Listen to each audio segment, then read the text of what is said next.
Greetings, everyone. Welcome to CRWS, Countering Racism and White Supremacy. We are here with Bree, a non-white person classified as an Asian who was adopted by white people from South Korea.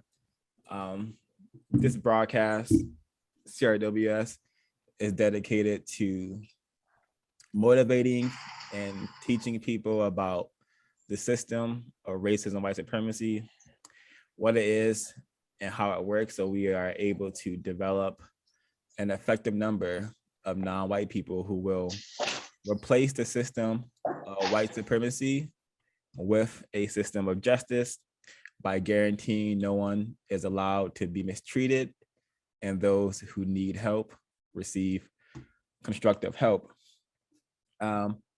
So getting started, Bree, do you have a definition for racism and white supremacy that you go by? A definition of racism and white supremacy. We use those words as synonyms, so it's not racism and white supremacy. Oh, okay. Racism, white supremacy. Okay, gotcha. Got it. I have to think about that. I haven't really thought about that in a while. I mean, for me, it's like a system set up in place to, I don't know. Let me think about that. A system set in place to like help.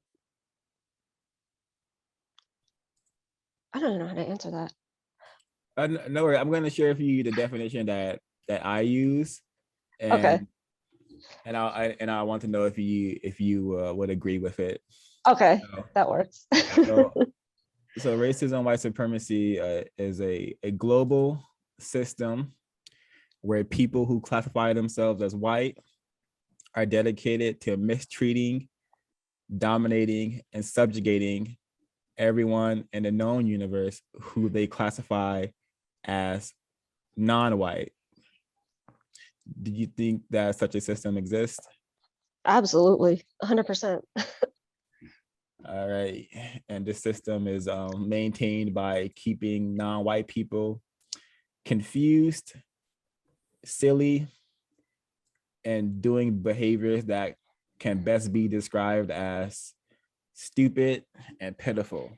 So that is the current planetary arrangement that we are all suffering under, especially those classified as non-white.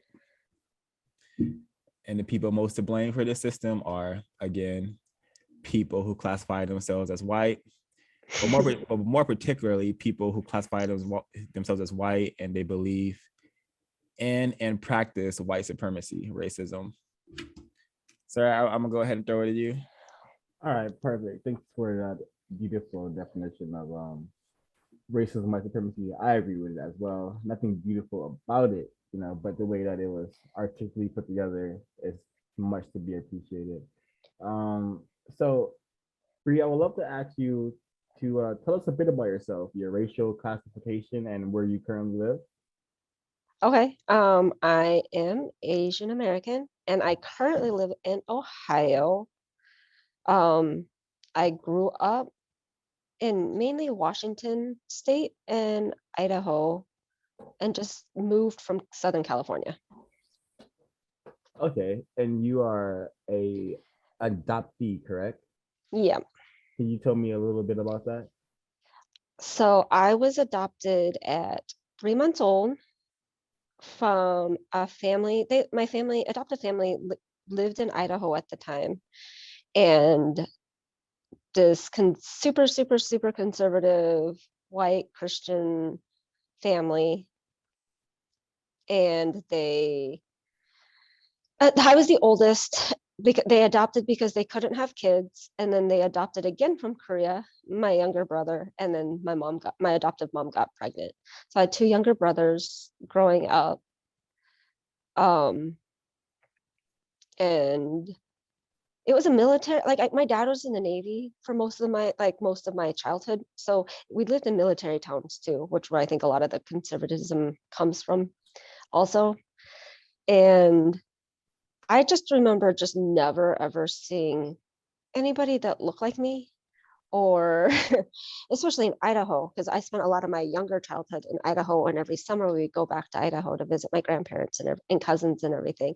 And I just remember just like looking back even now at childhood pictures and stuff, like my family was like blonde hair, blue-eyed, white. And me and my brother were definitely not that. And I remember like even as a young teenager, I asked my mom, like, why did you guys decide on adopting like from Korea? And I don't know, I don't even remember exactly this, like the whole reason, other than I do know that it was just at the time, like in the 80s, it was super easy to adopt from Korea because they just saw it as a market, this whole baby boom of, oh, come save babies. And I was adopted in this whole entire era of that was just what was happening. And South Korea actually kind of set the whole um map out of how like international adoptions just in general are today.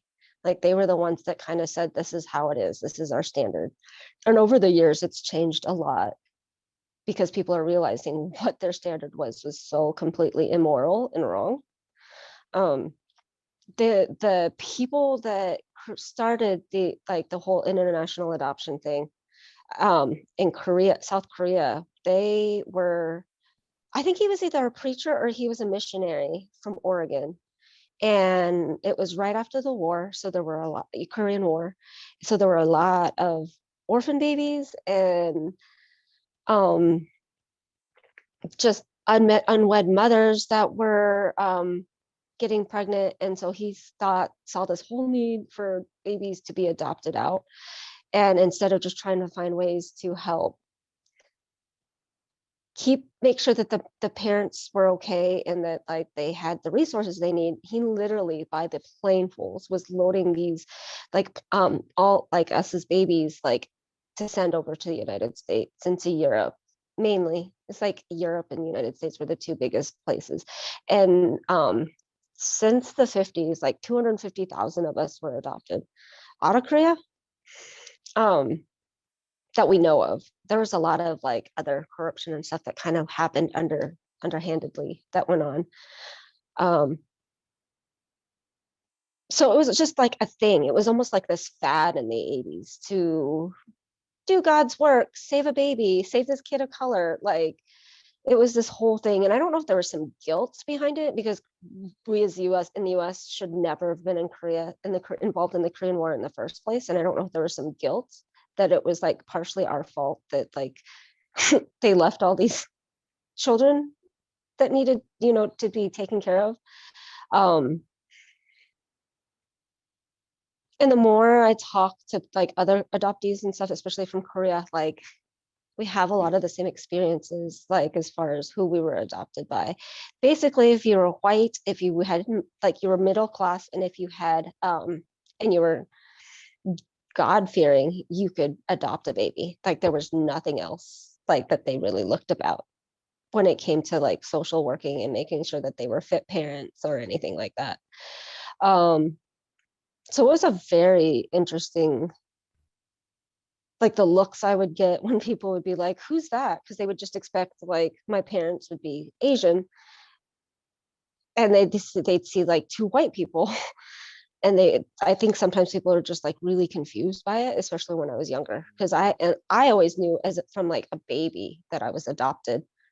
I think that they knew that they couldn't hide that because clearly like we looked different than everybody else, black skin, or not black skin, black hair, brown eyes, completely opposite of everybody else, like in our house, like in the household or whatever. What my parents always kind of like framed it as like, oh, you were orphaned, your family didn't want you, or orphaned or just abandoned, your family didn't want you, so we took you in and you're our blessing now. And this whole entire like we talk about it in the adoption community as like the white savior mentality, especially in like the transracial community. We talk about like, I have like a really close knit group of transracial adoptee friends, and we talk about how this is just the rhetoric that is like kind of propaganda within adoption communities. Like, you should be grateful that you were adopted, and it doesn't matter if your racial identity is like erased or anything like that. And I just remember as a little kid, I would like was interested in my country and finding out more about it. But the only stuff like in the, you know, in the 90s and stuff were like little tiny books in the library, you know, before internet and stuff. And then in 2003, I actually had the opportunity of being able to go back to Korea, which was like a hugely like life-changing experience for me. It was the first time that I've ever been anywhere and just felt like all of a sudden I blended in, which was a weird experience of just like looking around everywhere and everybody looking at the same thing as me. Like, and I went with my adoption agency, and I'm glad I did it when I did, because now I probably would have just been hating on my adoption agency my whole entire, like the whole entire trip. But they funded for us to go over there for 3.5 weeks. And there was half of us were from the States and half of us were from Europe, from France, Norway, and Belgium. And we just all lived together for 3.5 weeks. And so there was a lot of like, we had the one commonality that we were all adopted. My parents didn't want me looking for my birth family. So that was just not in the question. They're like, well, I'll pay for you to go over there, but you can't look for your family. And at that point in time, I was still so brainwashed by them that I was just like, okay, yeah, that's fine. I just want to learn about my culture. But looking back now, as I'm looking for my birth family, I kind of like, why did I even do that? Like, I still should have done it. I was an adult, but I was just still so in their mentality that I just didn't know any better. No, that sort of things happens when you're living with white people.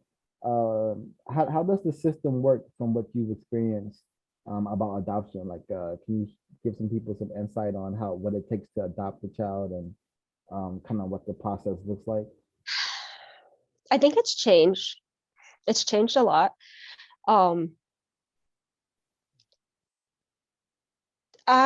So basically you put in an application saying, hey, we want to adopt.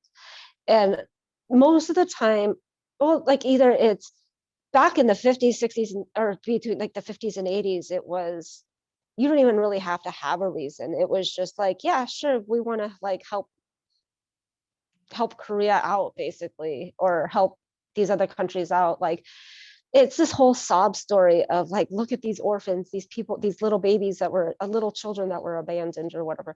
But basically you have to go through an application process, and I don't even know what everything like is in that paperwork. They do like a in-home study where a social worker comes in and kind of takes a peek at the house. But to me, just from my experience, they don't do a whole lot. Basically, if you like, I think back when I was adopted in the 80s, international adoptions were like, the price for it was around $20,000. I think it's gone up, and it's like now to adopt out of internationally, it's around like 60,000. Internationally, in country, it's completely different. Interesting. Yeah. No, I think that's really insightful. It kind of sounds like a way to, it kind of sounds like legal trafficking, if you ask me. It is 100% legalized trafficking. Yeah. 100% that way. And like, even it's to the point of where like, I'm in these bigger Korean adoptee groups, and we talk about like what the adoption told us about our birth stories. And some of them are almost word for word the same thing. So then it makes you stop and think like, what actually really happened?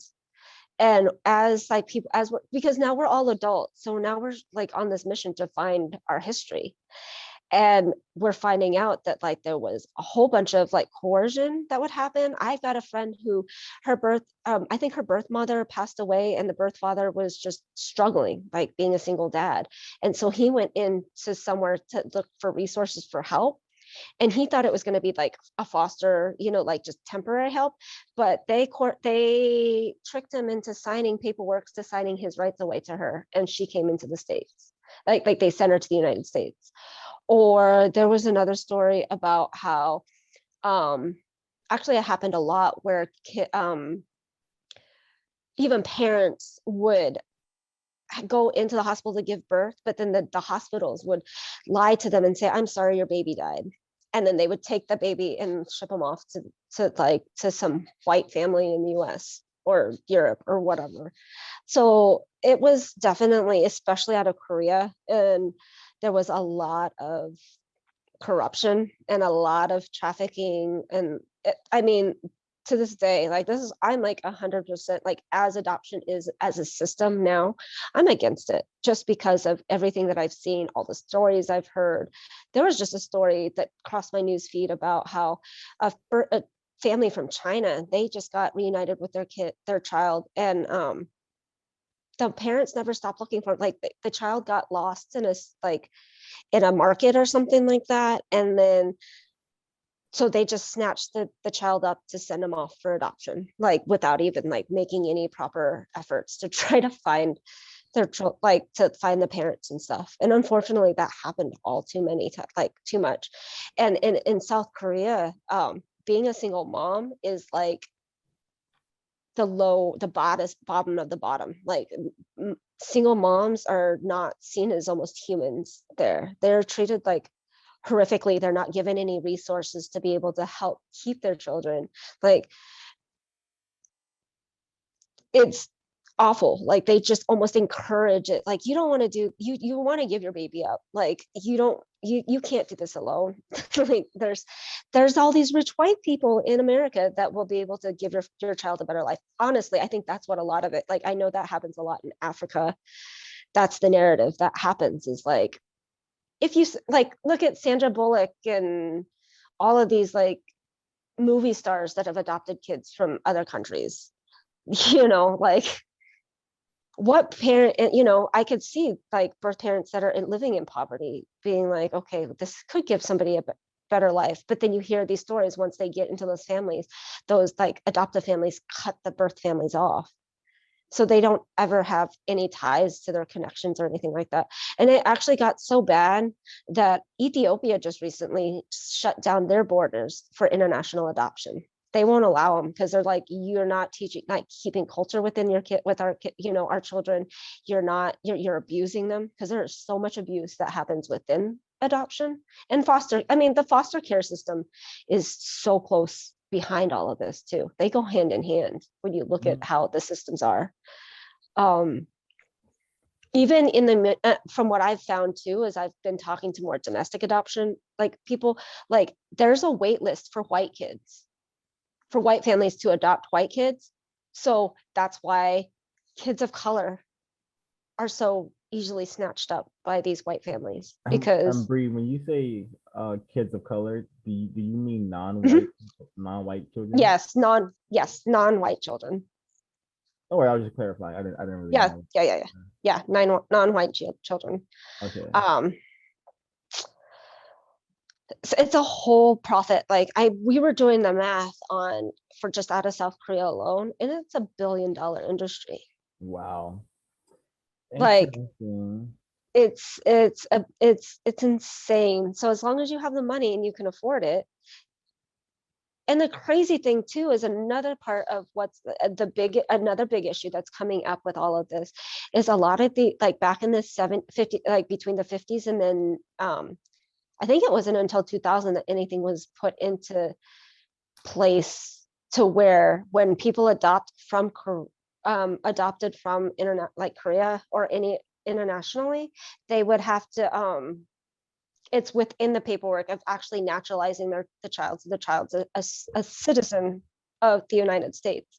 Now, back in the 70s, and 80s, a lot of Korean adoptees, they were so just rapidly like just shipping people, or rapidly shipping babies off, that they weren't making sure that the parents were given the right resources to naturalize and have their own kids become citizens. And so like now in the world of everything's about like immigration and all this stuff, right now, like these people that have been spent like 30, 40 years, 50 years in the United States are getting deported back to their birth countries because they were never naturalized. And then it's fucked up too, because a lot of these people, it's the the loophole with all of that is first they get incarcerated. And then that kind of triggers, oh, wait, they're not citizens. They're going to serve their time. So we make money off of people being in jail, and then they're getting sent back to their countries. Like they're just spit back out. And I personally like am friends with somebody that happened to. Like he was never naturalized. And then it was either, yeah, I think it was him. He actually he had asked his adoptive family was just really abusive to him. So he had left them. Like I think he ended up getting put into the foster system even. And he had asked his adoptive family, can I have my stuff back that I came back from, or came over with when I was a baby? And it was, like little clothing out like stuff and just mementos that's all we have like of our motherland. And they said no. So he broke into his parents' house just to get that stuff back. And they pressed charges against him and he went to jail. And then while he was in jail, they found out that he was undocumented and they deported him back. Tragic. Even though he'd been spending here for had spent 30 plus years here. Wow, very, very tragic. I'm sure that happens a lot. I'm sure there's a lot of mistreatment from the parents on the children. Oh, yeah. Adoption sector. I wanted to ask another question. Mhm. So I understand that you were essentially raised by a white male and a white female. Mhm. So what did you learn about Black people from your adopted parents? What did they tell you about Black people? Not much at all. I don't remember them ever teaching me anything other than like what I learned in school, but like from my parents directly, nothing. Like it was just almost like, oh, this other group of people kind of like over here. I don't like none of all my friends growing up as a kid, as a child, were white. Like they expected me to date white, and I don't remember that. I remember when we talked about my mom. I think I was 5 or 6, or I might have been like around 6 or 7 when she and I had this conversation. And like I remember it was like yesterday we were talking about skin color, and she was telling me, oh, we don't look at race in this house. We treat everybody the same and everybody is equal. And I just remember even being that young and just being like, this doesn't make any sense. Like, I don't understand. Why wouldn't you celebrate that? Like there is vast amounts of different diversity or whatever.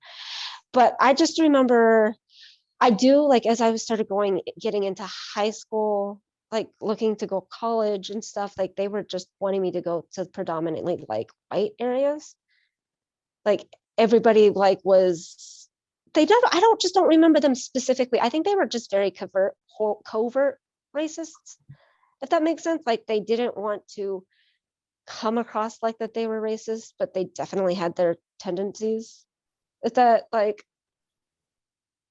So yeah, they would totally be one of those people that say, oh, racism doesn't exist today type of a situation, like that kind of mentality. have you ever witnessed them mistreating non-white people? Yes, absolutely. How so? How so? And what happened? um Oh, I guess it's not so mistreating as just the way that they would act. So we lived, when I was in middle school and high school, we lived on this island up in Washington State, and it was a military town. So it was just very, very, very white. But there was a huge Filipino community there because a lot of military people love marrying Filipino women and just bringing them back to the States. So there was quite a few Filipinos there. And I just remember my mom would get so offended. Like she's like, she would get mad at them at the registers and be like, why can't they do math? Why can't they speak English? And like all these like just the little microaggressions. And even my mom would get so offended when I would get spoken to in Tagalog. Like to this day, people like Filipinos think I'm Filipino. And and so people are constantly me asking that, and or would speak to me in Tagalog. And my mom's like, no, there's no way. That's so obvious that you're Korean. And like she had like this specific like racism like against Filipinos and for the life and I just like I think just immigrants and international, you know, just immigrants in general, she had a disdain for. Like she was always with that rhetoric of, oh, they're stealing our jobs. They can't, you're in America. Why can't you speak English? Like all of that type of stuff, really. Like it was just like on a day-to-day basis that I would hear her make those, you know, like her speaking like that. Very interesting. I definitely suspect both of your parents were practicing racism when they adopted you and when they also raised you as well. And Oh yeah. I think in the society, non-white people have a tendency. Non-white people cannot practice racism, white supremacy, because non-white people don't have the power that's required to actually dominate, abuse, and subjugate. But they do have the power to mistreat other people. And due to the existence of the system of racism, white supremacy, a lot of mistreatment has been directed towards people who are classified as non-white, especially Black people. And I've witnessed throughout my journey on planet Earth that everyone in their life basically has to go through a phase where they mistreat a Black person. So my question to you is, have you ever mistreated a Black person? And if so, what made you mistreat them? Oh, that's a good question. I don't, I have to think about that. I'm sure I have. I'm sure that like a lot of the way my parents were with their biases, like until I started kind of coming out of that and I stopped talking, like I cut off communication. I don't talk to my mom. My dad's not alive. So I don't talk to my family for a lot of reasons. But when it wasn't until I got divorced and I was moved to California that I kind of started understanding a lot of more of that, and I realized that there was a lot of stuff that they kind of just ingrained in me, like just like I don't even know if I have. I mean, I can't think of anything like specifically that I've ever done or said, or but I know that like as a teenager and as a young adult, I'm sure that I did, and I Have you didn't ever had realize at to the time. have you ever felt the need to apologize to a Black person for something you did? And if so, can you tell us about that experience? Mm, I don't know if I really ever have. I don't remember ever having to or felt feeling the need to no, I don't know. I mean, if you don't know, that's totally fine. This is a very confusing system we live in, and Yeah, it creates confusion. And yeah, I suspect that the moment it's in there, it's in your brain computer somewhere. Maybe yeah. it'll come out a little bit later, but It Can do might. you I have, ask a do Yeah. you have, question? oh yeah, of Can I course, be Miss. heard? Of course, you can be heard, Miss B. Please ask the question. Hi, Miss Bree. Have you ever made fun of or mocked a non-white person? Made fun or mocked or not one. No, I'm not. I've never been one of those people to make fun of people because of race or cultural. That's just never been in my. That's just never been me. All right, very interesting. I I have think a clarification question. You said you were adopted at 3 months old. Yeah. All right. And do you speak any other English languages besides English? No, I've been learning Korean. I know a little bit of Spanish because I had to take it in college or whatever, but I've been off and on. I've been trying to learn Korean. okay. My next question is, I know you can't speak on the entire Asian community, but I think it's a good question to ask because I do know as a member of the so-called Asian race. Keep in mind, we didn't create these words; they were created and given to us by people who classify us as non-white, and they've classified the people who are supposedly yellow as Asian. And I don't make these classifications. I just am reading Oh yeah. what I've been told basically by the folks in charge, aka white people. What do Asians think of Black people? You know? Oh, it's interesting because I do see a whole lot of anti-Blackness within the Asian community.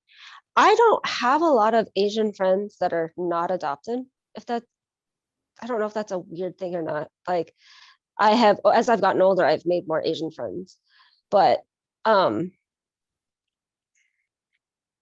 but in the Asian adoptee spaces, I have to like step myself, like I can't be a part of it, like the bigger groups, because of that there is so much anti-Blackness, and I'm constantly having to check it. Like I'm having to check it with other people, or I have other like Asian friends that Could we. you give us a moment or experience, like concrete information? Oh, like Like even like some of the stuff, like even with like police brutality and the protests and everything that have been going on. Like every time that like something pops up like that, there's a lot of stuff that just permeates through such as it, what such is as just people just very, it's like especially in the adoptee community, it is just like, oh well, like just excuses like, well, they shouldn't have been doing this, or um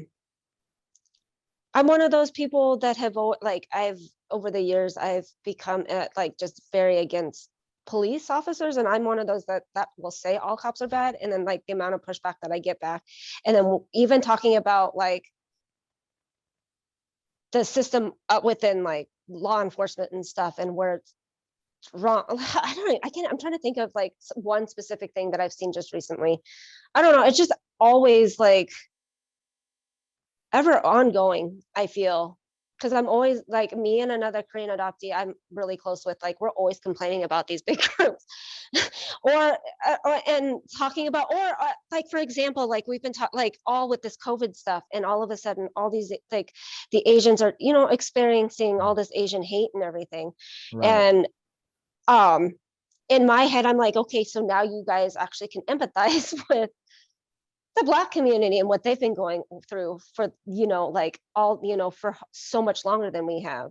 And this is just a fraction, like this is just like a teeny tiny like dose of what like the Black community has been going through, like all the for so long. And just the amount of like shutdown that I will see, like, well, it's not the same thing, or just justifications, or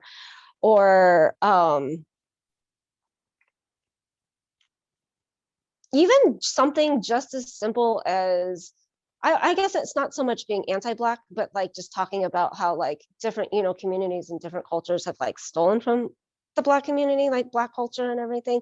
And like K-pop like has so totally like stolen from Black culture, and nobody wants to talk about that. Like it's acceptable and it's okay, oh it's okay, like it's cute, it's whatever, like. And sure, I think so I have I think I have some information that I got from another Asian associate, and I kind of want to go down the list and ask Yeah, if this is true on from your perspective. yeah, Of course this is not all, but is it safe to say that Asians have been trained in a way to fear Black people? absolutely. Um, And is it safe to say that Asians classify the majority of Black people as a threat or are criminal elements? I don't know about, I don't know if majority. I think some of it's shifting, but it's definitely there. I feel like the Asian.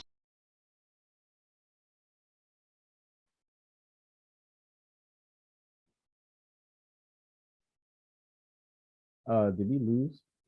Um, did we lose Bree? Yes. Oh, I hope she comes back. Yeah. Really interesting so far. Yeah. Just like to point out and to have everyone an understanding that communities. I know of one community, the white community, but I don't know if any other racial classifications have communities where they're able to protect themselves and defend against racism, white supremacy. I don't know if so-called China is a place that is safe from the terror of racism, white supremacy. So it's very, very, very interesting interview so far. I do hope she finds their way back in. But excellent job, Sid, so far. Thank you, Ophila. Excellent job to everyone who's in the call at the moment. Let me go ahead and see. Greetings to the chat. Greetings, still learning. Tevin, Kamaria. Let's see. Some questions from the chat that I hope we were able to ask. This is from Still Learning.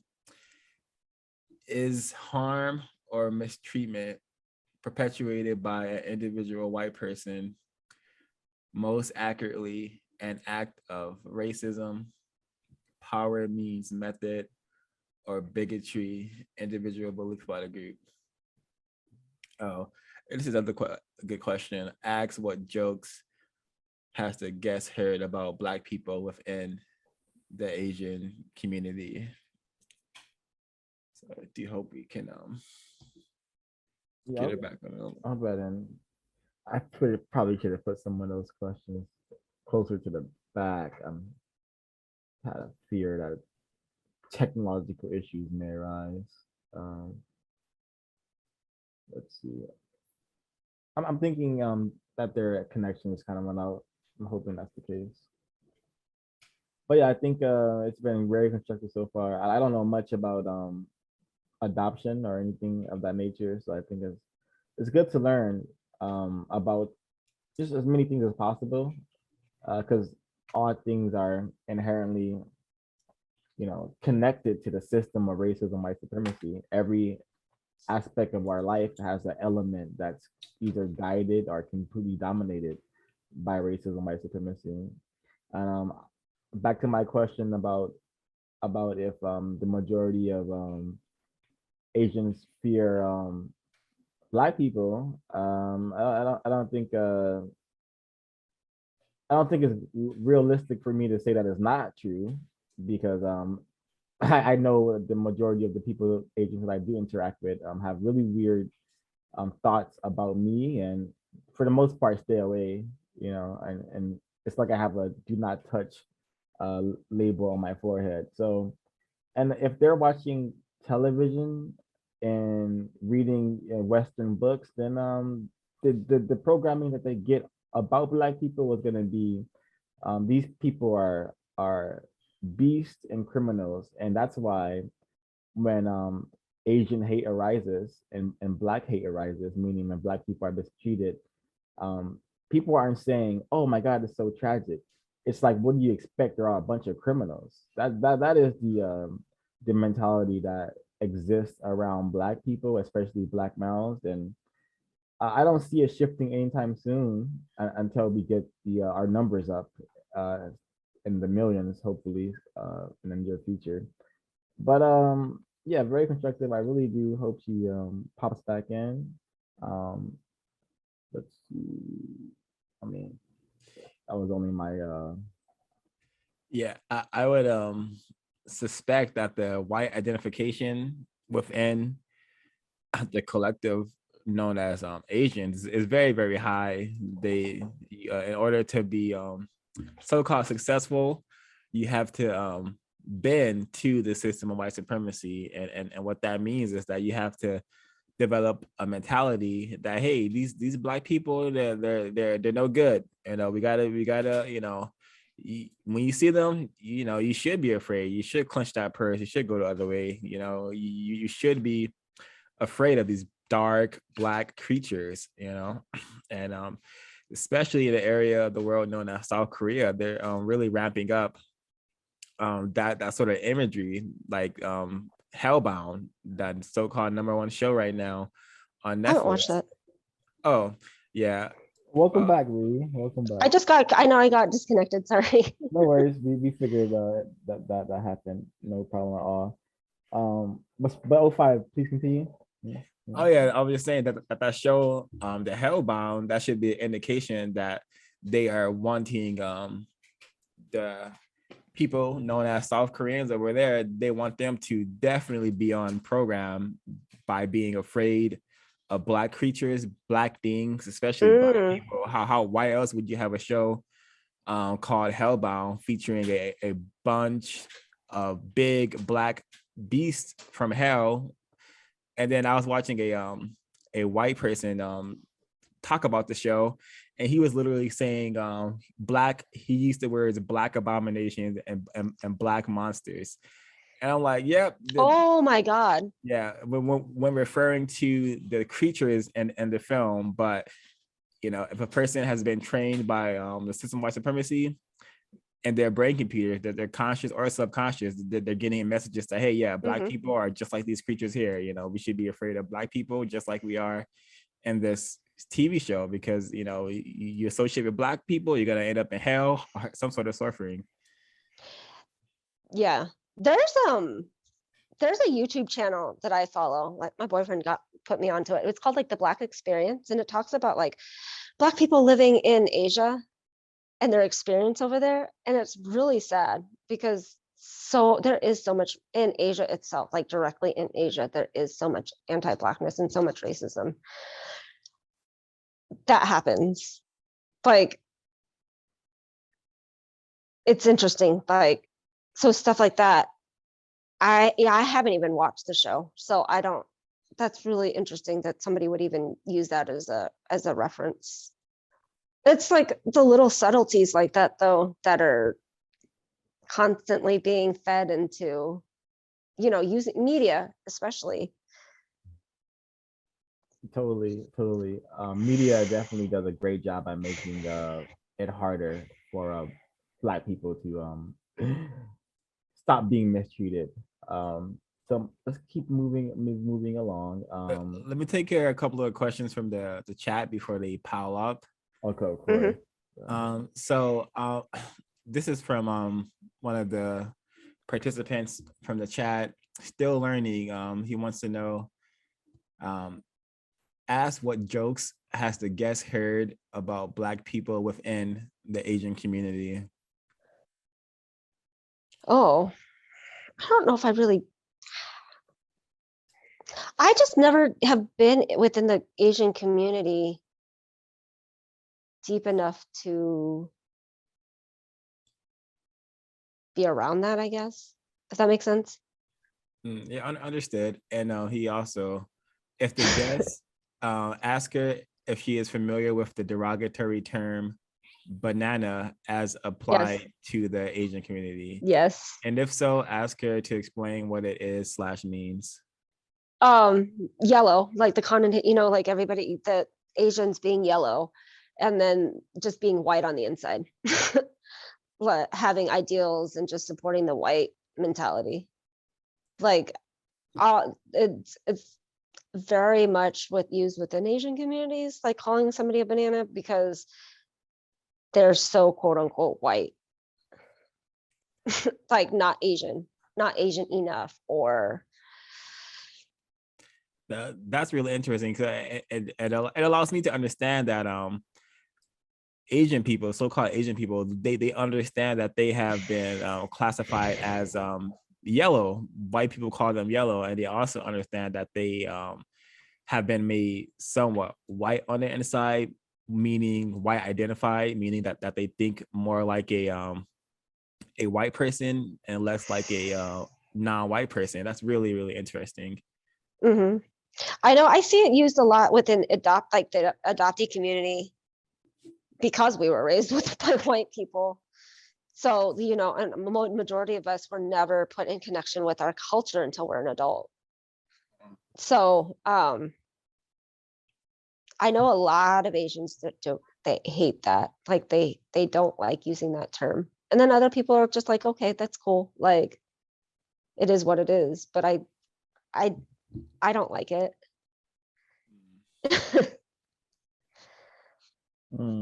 Oh, five, do you have more?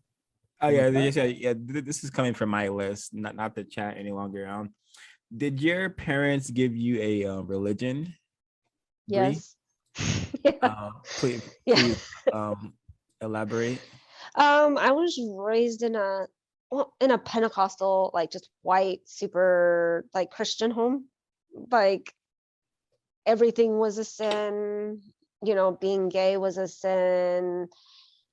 Like it was very extreme. Like looking back, it was almost cultish with the way that the church was that I was raised in.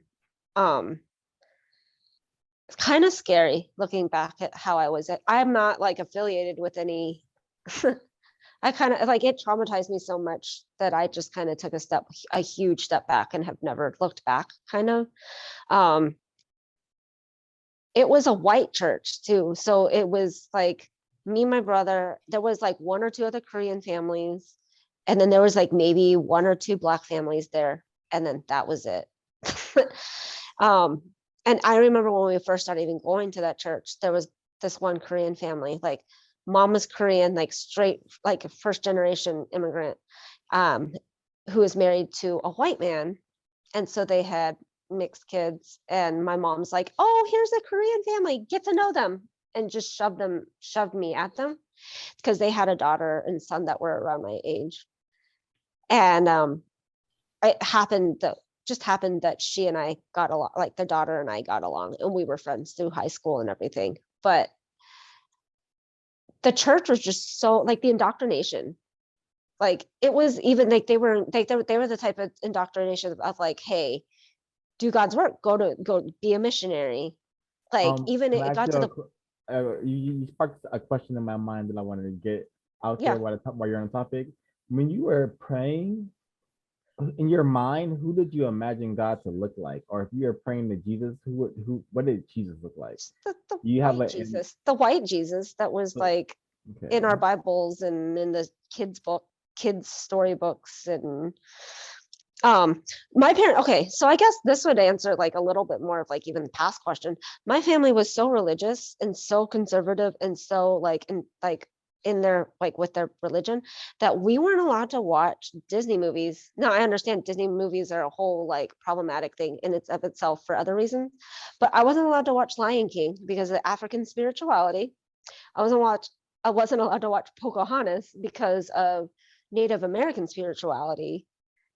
Like if it had anything to like outside of like church Bible, like white Christianity, I wasn't allowed to, like it was all from the devil and it was a sin. And Um do you have any idea of what the devil looks like? a what? Of what the devil looks like. When you were a kid, what did you imagine the devil looking like? Or Satan, or however he's classified as in your religion. I guess he was, I guess my church always like pictured him as like this, I don't know if he was even a race, like he was just a creature, like like yeah, more like some fantasy creature than like an actual like person.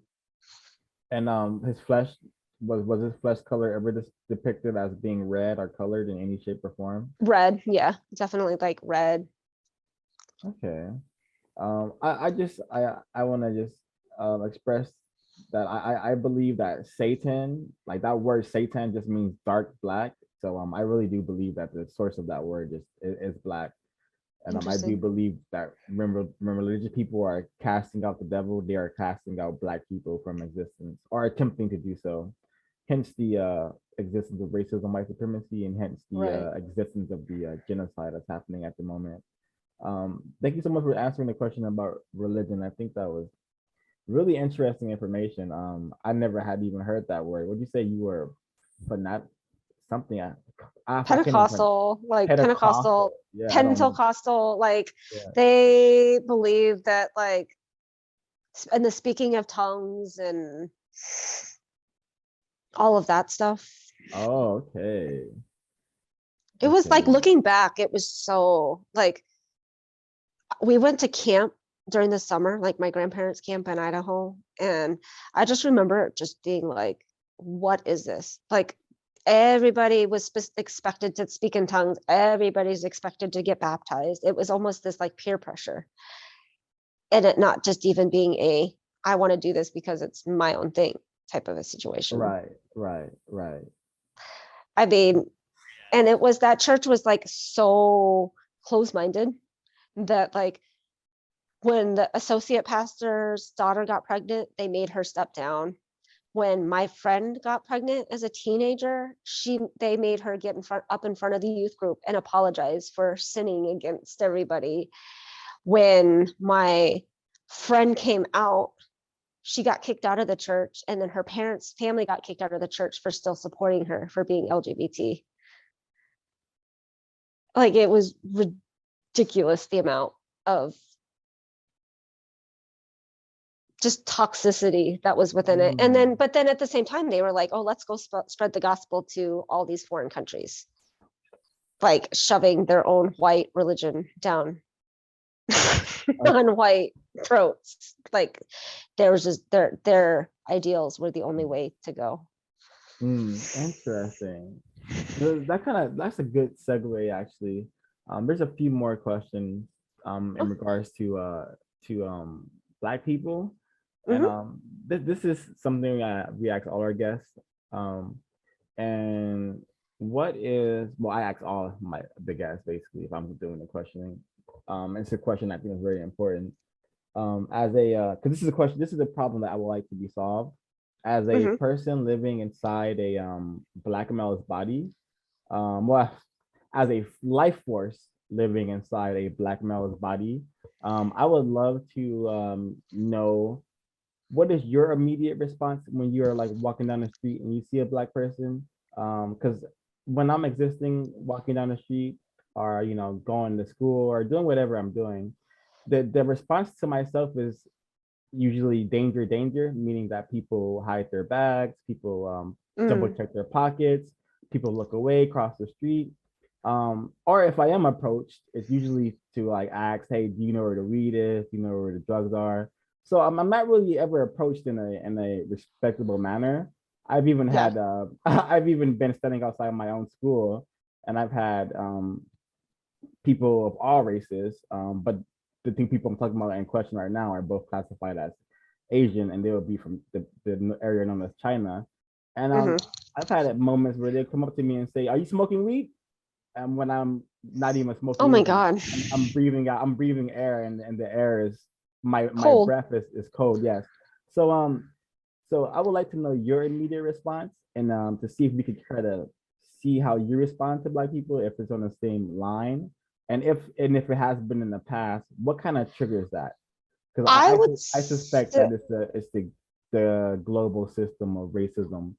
It absolutely is. I was gonna say, as a young person, like younger, I'm 38, as a like teenager, like going into like just like young adult, I would say that maybe I felt more that way. And I know that was just indoctrinated to me because of my family, like unspoken kind of like. But it's interesting because I didn't even really find my Asian community, Korean adoptee community first. Like, actually, while I was in San Diego, I found the Black community first. Like, all my closest friends were Black. Like, just as I was unpacking racism and learning about racism and learning about like living in a white household, being a non-white, a non-white person. So I feel like it was, I had a weird experience with like kind of where to get to where I am now, if that makes any sense. Like, I felt more community within the Black community than I did within the Asian community for the longest time when I was in San Diego. So, but I know that like there were things like even like the clutching the purse or like crossing the street or not driving through certain neighborhoods because they're the quote unquote hood. When I was younger, that was definitely a thing. like looking back now, yes, absolutely, that can definitely like contributed to that. Have you ever been with groups of people and you saw them doing that?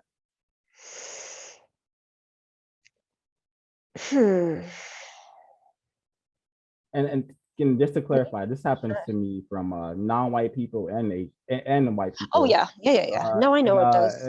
That's that the system of racism, white supremacy is so strong that even black females, the reason why I'm able to exist and breathe air, is they see me and they're like, oh, let me go ahead and get away from this basically essentially this n-word, and that's because of the force. Racism, white supremacy is very powerful in all areas of people activity, and Oh yeah, anyone who's watching the idiot box is highly susceptible to mistreating and being afraid of the monstrosity that white supremacy has created. I just absolutely. got a couple of questions from someone who's unable to have technology. Okay. So the first question is really interesting. I think it's a really good question. Hi, Have you Tracy. I'm sorry. It's working now. I'm able to answer the question. Cert? I don't know who that Sorry. is. Yeah. Sorry, sir. I'm able to answer the questions now. My phone is back on. Oh yeah, please do. Please do.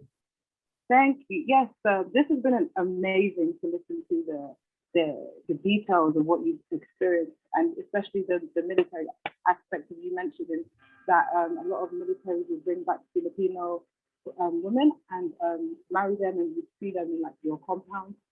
First of all, I wanted to ask, how did that feel? And then I'll ask this. How did what feel? How it felt to have see lots of Filipino, so basically Asian counterparts in the same environment as you, but not feel attached to them in any way, and then see them attached to white families or settings. I still struggle with that on a daily basis of just feeling like almost not feeling like I belong in a sense, because not being raised in an Asian household or not being raised by my old, Korean family, I know there's so many like traditions and just language. Listening to Korean just comforts me, even though I don't understand it. And it's interesting because even more specifically as a Korean adoptee, like you talk to Koreans, they'll be as friendly as can be. You tell them that you're adopted from Korea, and it turns off. They get distant, and it's like they're guilty because they know that that there was this huge unspoken like burden, like nobody wants to talk about. But it's almost, they would treat me better if I was just Korean American and had never learned my language. And it's like always been this balance of just finding a place to just where I felt like I belonged, which is where I think, like just as adoption in general is just so traumatic, being separated from your parents in the first place. But then like there's the whole cultural identity. Over the last like 4 or 5 years, I've really like dove into my culture and trying to learn more, like learn about the holidays. Like even as a kid, like celebrating Christmas and Thanksgiving and Easter just didn't sit with me, like, and I never understood why. And I always thought I was just a weird person for not enjoying these white American holidays. And as now I get it, and I understand why. Like, so it's been a struggle, and this whole balance of everything, of just trying to feel like I belong somewhere, because I like, even I live in I live in Columbus, and it's a super white community, like it's super, super white. But there is a decent sized Black community that's here, but it's still small. And I'm a photographer. I work for JCPenney's, and then I do my own freelance stuff. But at the studio, maybe about 75% of our clientele are Black. And every once in a while, we'll get an Asian come in, like an Asian family come in, or a Korean family. Like there's been a couple Korean families that have come in. And it's just like, I get excited because I get a photograph, like somebody that looks like me. And then I think it's because up until just this holiday season, almost our whole entire staff for both studios were like majority white. Like for the longest time, I was the only non-white person there. And it always makes me wonder, what are these non-white families that are coming in? Like, what's going through their heads is all these different white people are the ones photographing them. Like, but like I get so there was just a recent like Korean Thanksgiving. One of my friends here who is partial Korean and her husband's Korean, like invited me over for a holiday. And it's like, that like in those little teeny tiny moments, I actually feel like all of a sudden, like I belong somewhere. And even going into an Asian market was in Southern California. And one of my college friends who's Asian also, she's like, what, you've never been into an Asian market before? So she took me into an Asian grocery store, and like I got all emotional and like wanted to cry and all this different stuff. And like I was just like in awe that all of this stuff, like even like the hair care and like everything, like there's people that look like me on those on the boxes of the hair dye and on the makeup. And it's because I never had that as a mirror growing up. So like it's a constant, like this, even to this day, is like this, like trying to find where I belong and like knowing who I am as a person too. Like it took a lot of time for me to be like, even be proud that I was like Korean, amazing, like an Asian American. And I even like during COVID, like there were times where I think had experienced some like a couple instances where I was just treated differently. And like it made me second guess. I was like, is it because of like the COVID stuff and everybody's just blaming all Asians on it? Or was it just, am I like being hyper, like overly sensitive to this stuff too? But and it's been weird being here in a city where there aren't very many Asians at all, and definitely like not very many Koreans. Like I think there's like under 2,000 Koreans that live in Columbus, and they hide and they keep to their own. And like I get eager because I want to be like around my people, but at the same time, like I also know that like I'm not 100% accepted in a lot of these spaces. So I don't did that answer? Well, I'll say thank you for attempting to best answer the question to your best of your ability. What I got from it was a sense of feeling disconnected yet feeling connected. What I do resonate with highly is hearing your language, even though you can't understand it, and that having some form of peace. But, Yeah. My next question, which is so my next question is there at any point that you have felt superior to your counter Asian parts for being raised by white people? And by just to further unpack that question so you can help you answer that, is being raised by white parents would mean maybe a certain level of etiquette, maybe a certain level of education, or maybe a certain level of European education or cultural capital. So my question is, at any point have you felt superior to your other Asian counterparts who have been raised by Asian families versus you being raised by white Americans? I don't know if I've ever felt superior.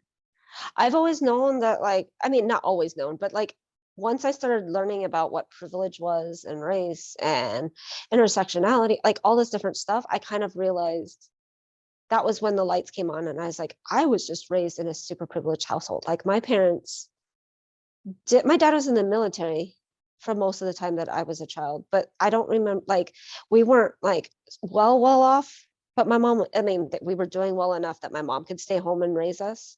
And then my grandparents, they were the ones that had the money. Like they owned multiple farms in Idaho, like working sustainable farms. Like they would sell their vegetables to other countries and stuff like that. And I didn't realize like everything that I did as a child, or even like the opportunities that like me being able to take flute classes, being in an orchestra, taking piano and voice, and being able to go to a private school, being able to do like all this, like going on all these different trips and all this different stuff, even being able to go to Korea, being able to afford to be able to go to Korea, were just all very like under that white privilege bubble. So like, I feel like, but I don't know that I ever felt superior to other Asians at all. Like, if anything, like even like the girlfriends that I had that were like Asian, they came from even more privileged households in a sense, like because of like what her white father did as a as a living or whatever. And my parent, like my adoptive family was pretty, like my parents were very frugal with their money, and they were just always on a budget, and always they made us learn to like appreciate things a little bit more. But I didn't realize, like, so for me as a kid growing up, I thought that we just didn't have a lot of money. Now looking back, I realized that that wasn't the case, and that we were given a lot of opportunities that the majority of like a lot of people wouldn't have ever been given the opportunity to do. Yeah. Thank you. Next question. Have at any point have you ever felt like you needed to protect your younger adopted Korean brother from your parents' mentality, behavior, or action? My youngest brother, no, because one, he was their biological child, and he was the miracle baby per se, because they didn't think they could get pregnant. Sorry to interrupt. I meant the adopted brother who's also Korean. Yeah, my adoptive brother, my middle brother was adopted from Korea as well. But it was interesting because my parents were very, now I know they were just very like psychologically abusive. And because I was the only girl and I was the oldest, I got the main end of it all. And so my middle brother was like kind of basically their star child in a sense. He passed away when he was 15. So he was in 2014, no, 2013, he passed away from cancer. And so he was always put up on this pedestal of greatness. And I think some of it was just, I kind of just always, as like, even as a child, I was seen as this rebellious child. And I think a lot of it was just me fighting back, not realizing I was fighting against the system and fighting against what didn't feel right to me. And to them, they just thought I was this rebellious problem child. And for him, he just kind of, it was easier for him to go with the flow. He wanted to be in the military. He wanted to be a pilot. He, like, he wasn't interested in Korea. He wasn't interested in finding his birth family. Like, so he just was very go with the flow, and I was not. And so that turned me into being this whole like, Can I to this quickly day. ask a question? Just clarifying question. Yeah. The person who passed away was non-white Asian male at 15 years old. Yes. Yeah. And, Or 17. He was 17. 17, and this is someone who embraced Western identity and Western views. You said he wanted to join the military and become a pilot? Yeah. All right. Yeah. Okay. Yep. Interesting. All right. Please continue answering Miss Nebula's question. Okay. Yeah. So it was a weird dynamic, the family dynamic, because I don't talk with my family now for like a gazillion different reasons. Like there was like years ago, I had posted something on my Facebook, and it was a public post, and it was talking about color blindness. And in that whole, like, there was so many comments and stuff, like it came down to, we were talking about how color blindness was a form of racism. And then one of my friends was like, well, your mom was racist. And I was like, yeah, I know. And then like my mom and I don't talk, and she slipped into my DMs, and there's just, I'm not racist and this is why. And she literally bullet pointed the reasons of why she wasn't racist. Like, she wasn't racist because she kept my Korean given name as my middle name, even though it was mispronounced and they never figured out how to pronounce, what it meant. And then she was like, oh, we sent you to Korea so you could learn about your culture. Like, it was just very like convoluted, like just, I don't know, like typical white people when they don't want to be called racist. Like, but this is what I did, this and this and this. And I'm just like, okay, there's a problem. If you're having a bullet point number the reasons of why you're not racist. Like, so we don't talk. Like I don't talk to my mom, and I have no desire to talk to my mom, because I mean, but there's a whole lot of other reasons why she and I don't talk. But like, she called me racist for supporting anything against like Black Lives Matter, like anything like that. And that was like that was more recently, like in the last like 3 or 4 years. And she was like, oh, I'm so disappointed in you, and that you're like indoctrinating your daughter and all of this, and basically calling me a bad parent for teaching my daughter to be anti-racist, like really is what it came down to. And we don't talk. We don't, like, I don't communicate with her. I don't feel like I need to. I don't, like, because if every time I do try to talk to her about anything, I just get gaslit and told me, no, that's not how it is. Like, that's not what it is. And it's, why put myself through that? Like, it's not worth any of it. But I definitely got like the end of everything. And it's interesting because growing up, my dad had a temper, but now looking back at the way that the family dynamics was, it was my mom that was like the one that was the controlling, the abuser, that kind of like dictated what was and wasn't okay, even with my dad. And I just happened to be the only girl. And I think that a lot of it comes down, as far as like my mom, like just putting pieces together. I think she was disappointed that I didn't become this like quiet little Asian woman that was just ready to go get married, because that's all she saw, is like women were supposed to just get married and have kids. That was their job in life, was to be a housewife. And so all of that, like, I just kind of broke that mold. And I didn't want any of that. And I don't want, you know what I mean? Like, I want to be able to find my own life for my, like, define my own life for what I want, not what everybody else, like, this is what you need to be, and this is who you need to be. But I really do think that she picked Asian, like Korean Korean kids, because of the whole model minority bullshit that's out there, that's saying, you know, Asians are smart, Asians are good at this, Asians are good at that. So that, like, they wanted to be able to mold us into their perfect little ideal children. And oh, they're Asian, so they're just naturally gonna, everything is just naturally gonna come easier to them. And I've talked to other adoptive kid, like Korean adoptees, and their parents are the same way, like treated them differently than they did their own biological kids. Like, there's different expectations. Thank you so much for those questions, Mice. Very great questions, and thank you for answering them, Miss Bree. My next question. Oh, we got one more. Yes, please. Oh yeah, go for it. Thank you. First of all, I wanted to say, well, good on you for having the background to fight against that psychological dominance. Yeah, for real. And next, I find it very interesting, well, nerve-wracking, first condolences for your adopted brother, to ask if you have to protect him in any way, only to hear the answer is that he's actually not in this organ. So, yeah, and so I find that quite interesting. And my last question is, at any point, when you're in a sticky situation in the past, have you ever felt the need to mention to authorities that you have white adoption parents? What, can you repeat that again? Yeah, I actually, sir, I think you should repeat the question, because I'm having a very hard time understanding Nebula's mic.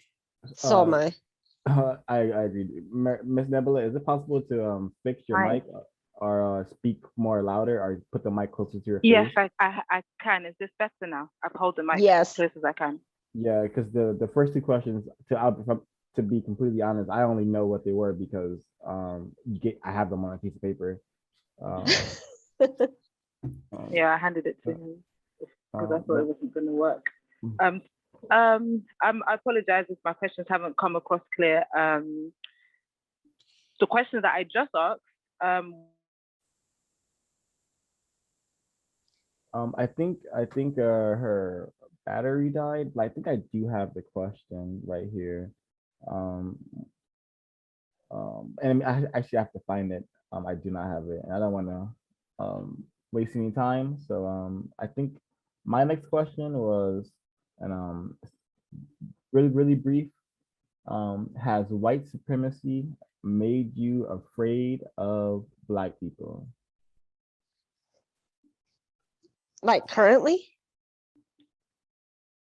Or just like, no. Ever in your life, have you had harbored a fear towards people classified as non-white, Not non-white, non-black? Sorry, non-white Black people. So people who are non-white yeah, or primarily Black people. gotcha. Got it. Mhm.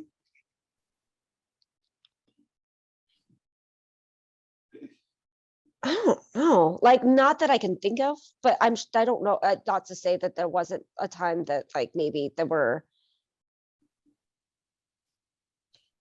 times where maybe I didn't know that it was direct, like a direct direct response. Does that make sense? Like, I don't know how to explain it. Like, I'm maybe that it was there, but I didn't know, like in my head thinking, okay, this is because they are Black, if that makes sense, or because of XYZ.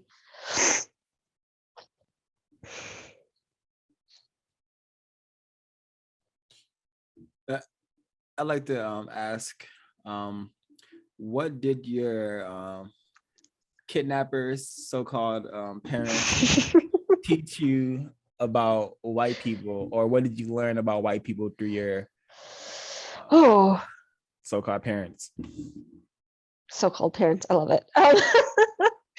Um, I don't remember them ever like teaching me that like they were a dominant race per se. Like you hear like more extreme situations of that, but I don't know. Like it was more around religion. Like I feel like all of everything that I was like taught was more, it was God and church focused than anything else. Which I mean, in return, like the root of all of it is like whiteness, like going, the whole like missionary,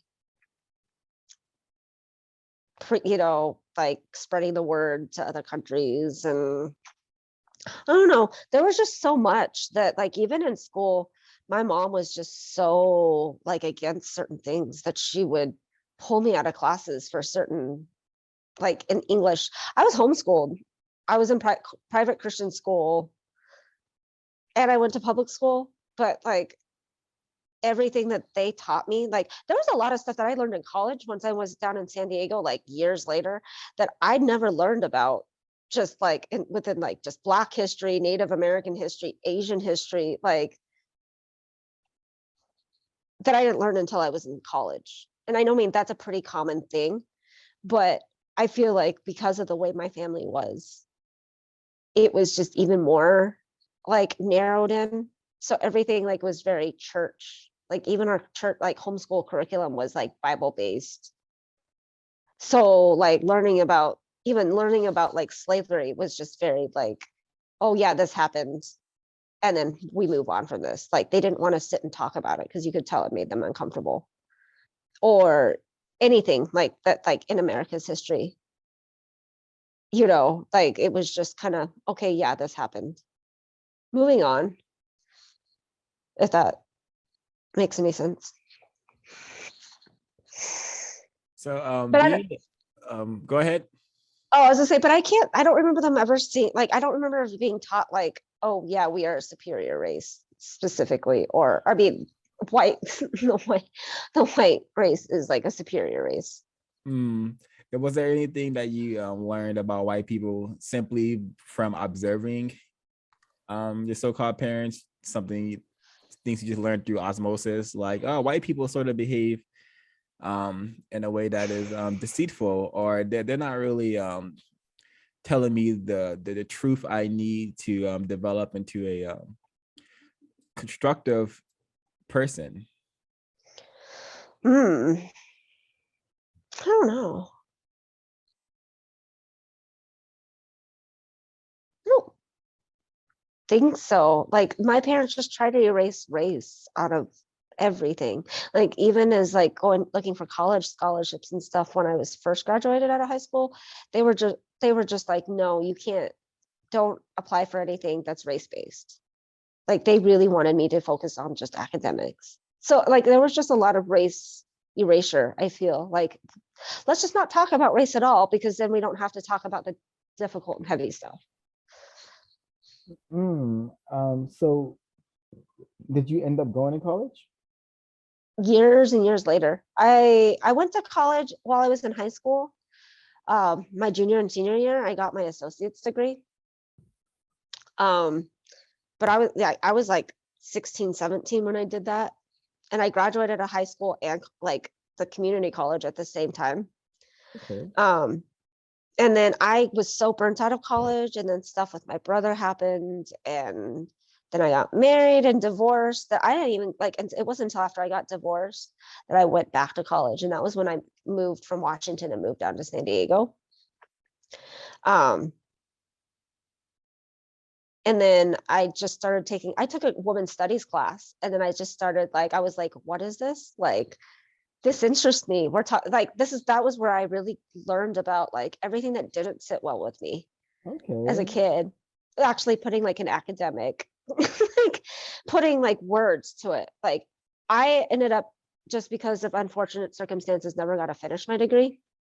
I actually failed out of college while I was in San Diego just because of an abusive relationship. Mm-hmm. But I still don't regret going to college, because just I learned so much about myself and learned so much about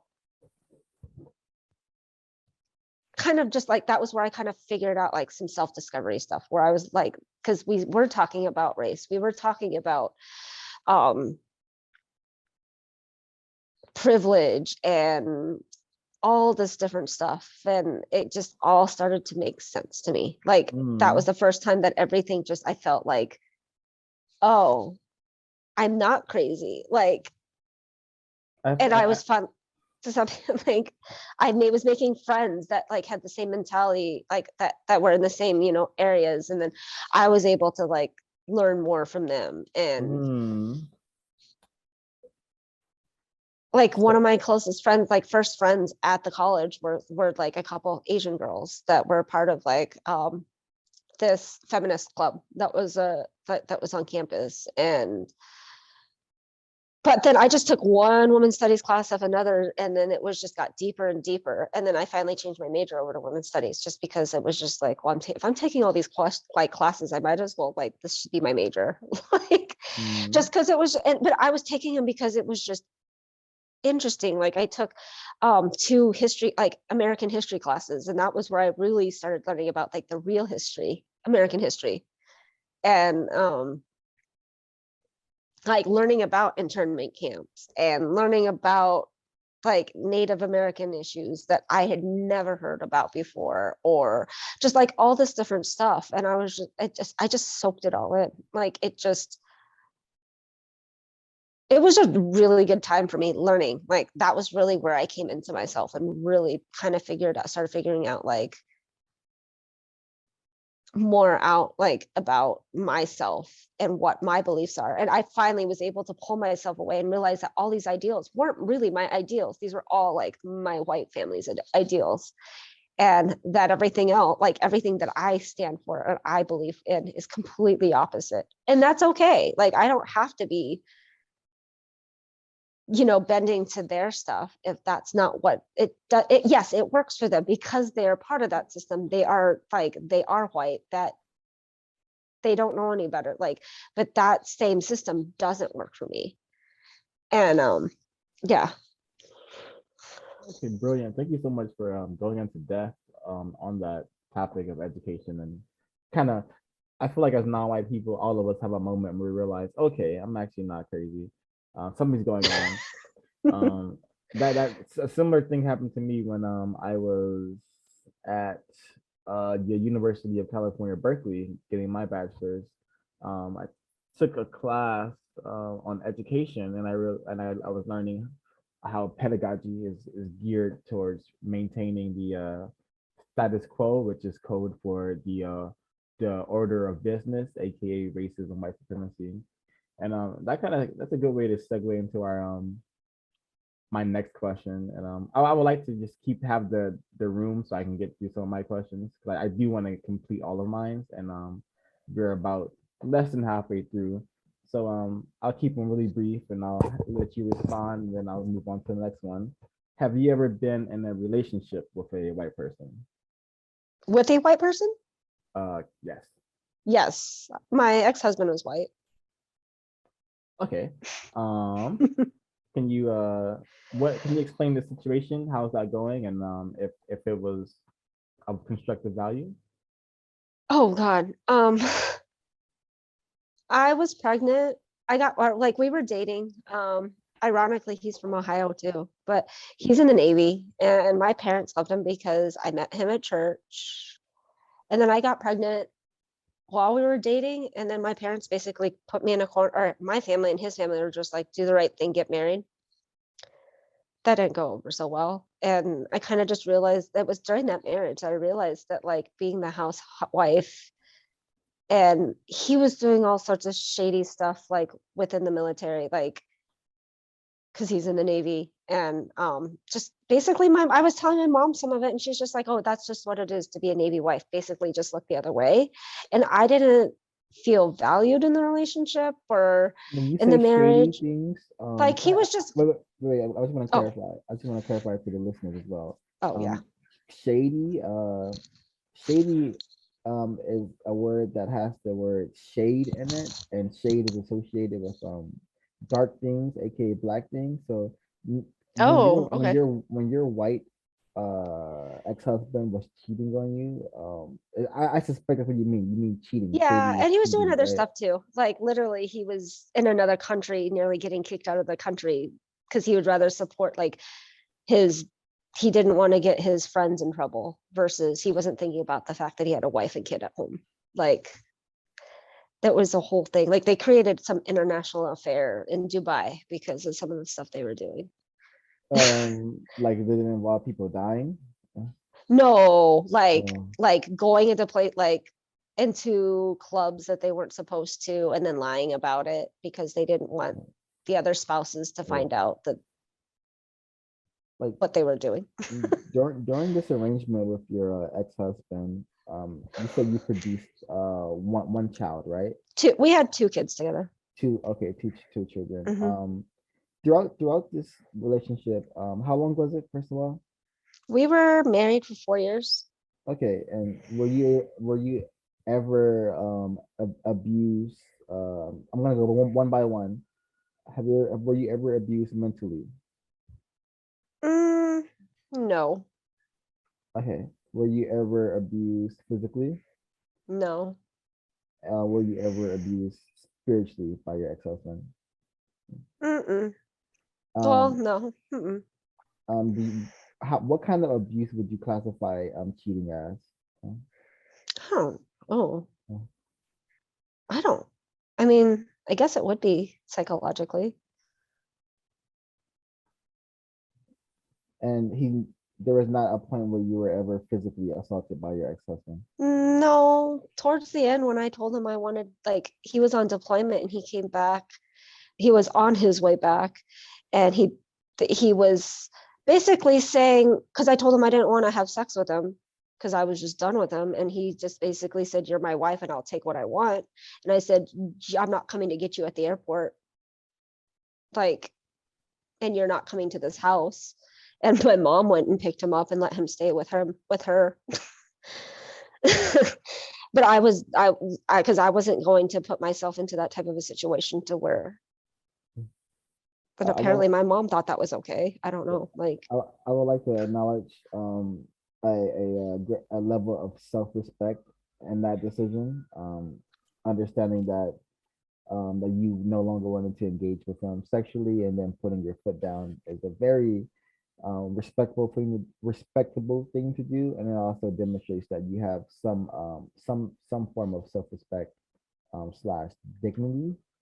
Um, mhm. my next question is um, this could be any white person. Have you ever been mistreated by a white person? Please describe in detail. Uh, And yeah. Well, um, mistreated how? this could be mocked, made fun of, bullied, beat up, just mistreatment to me means made to feel less than or unworthy. So a moment where you were feeling fine and then, hey, I'm not feeling fine anymore, something just happened to me. Oh yeah. What's that thing that happened? Yeah. Yeah. Yes. That has definitely happened. Okay. Let me think if I can think of a specific example. Um, Well, while you're thinking, let me interject a question here, since you Yeah. you mentioned your marriage with a white person, and in the system of white supremacy, racism, that is just simply incorrect, and according to compensatory counter-racist logic, whenever a white person has sex with a non-white person, that white person is actually raping that non-white person, because in the system, non-white people are powerless and have been classified as childlike people, and white people are the adults. So knowing what you know now, would you promote white people and non-white people engaging sexually while under the system of white supremacy? no. Um, when I divorced him and I moved down to California, I kind of made that realization, like had that epiphany of like, I can't date white people. And I And made that decision. you made your decision. You had that. What were kind of the thoughts in your mind when you came to that epiphany? Oh my goodness. Just kind of, I think it was too like while I was in college, like I was learning about racism and just learning about how everything is so intertwined into everything, and even now, like as we're talking about all this, I never even thought about it because he won custody of both of our kids, and I haven't seen them in like 12 or 13 years, and I haven't spoken to them in about the same amount of time. And now like looking at it like from the whole like where we're talking about it from all of this, like I see like because my mom even had a hand on all of that, trying to say that I was an unfit parent because I wanted to divorce him in the first place, and she testified in court saying that I was an unfit parent even though that wasn't the case. Like he was the alcoholic, he was the one that was doing all this other stuff, but that's a whole like so I mean, I know it's kind of a side note, but now I'm just thinking about all of this, and I've never even thought of it from that perspective. That like they kind of just like them taking my children away from me, totally was upholding like white supremacy like to its fullest. Like, um, yeah. Anyway, yeah, absolutely. What was the question again? I'm so sorry. I believe you answered it, but it was Okay. what was the epiphanies, like what were the thoughts in Oh your yeah, mind yeah. when you came to this to make this decision? Um, thank you for answering that question. And I I'm not sure if you answered or gave us a detailed explanation of a time you were mistreated by a white person. I feel like it happened. It's happened so many times, and I'm sure that there are times that I didn't even realize it was because I was non-white. I the most recent time that I can remember, that I can think of, um, when I was living in San Diego, um, my boyfriend and I were actually living across the border down in Tijuana, in TJ, just because it was so expensive in San Diego that it was cheaper to live down there. And so we had to cross the border every single day. And then during all this COVID stuff, it made it really difficult for us to cross over, or like even more difficult because they were limiting border crossing and stuff. And he had gotten his Century Pass, so he would drive over, he would drop me out. I mean, we would drive up to the entrance, and he would just drive through and meet me on the other side, and I'd walk through. And I've never had a problem with crossing over in the whole time that I was there. Like we were down there for almost a year, and he was there over a year, but I was there with him for just about a year. And during the COVID stuff, like this white lady stops me in the thing and she starts asking me all these questions. Like she was asking me about like how I was naturalized and all these, just the way that she was just being so aggressive towards me. She almost didn't let me come back into the States. And then like some of the other guard, like the border patrol are just like, oh, like, and they can see in the record that I'm crossing over every single day or every other day, or like enough that it's not like I just came down to like party and was coming back up or something like that. Like I was legitimately crossing daily for work. And just the way that her whole demeanor and the way that she treated me, like it was almost like she had to ask me all these extra questions because I was Asian. And it was questions that I couldn't even answer because I was 3 months old when I came over. Like, I don't remember like any of my naturalization process. I don't remember any of that, like it was just like, it shook me a lot. And I was just like, and in my head, I'm like, is she just being more cautious? Just, like, was she just asking extra questions? But then like the other guards were just like, no, she's fine, let her through. Because they've seen me so often, but she like had this thing, and I don't know, like maybe I was completely like off, but like it felt completely wrong with the way that because she wasn't doing it to everybody else. She wasn't doing it to all, like if there were white people crossing over, she wasn't doing it to even like the like Hispanics and Latinos that were crossing over. It was me specifically. Like I felt very singled out, and she like, I'm standing in line and there's nothing that my boyfriend can do because he's already in the States, like waiting for me to cross. And I'm just sitting there waiting. Like she almost, like there was a split second that she almost didn't let me cross over. And I'm almost positive it was because I was Asian coming, like just crossing the Mexican border coming into the US.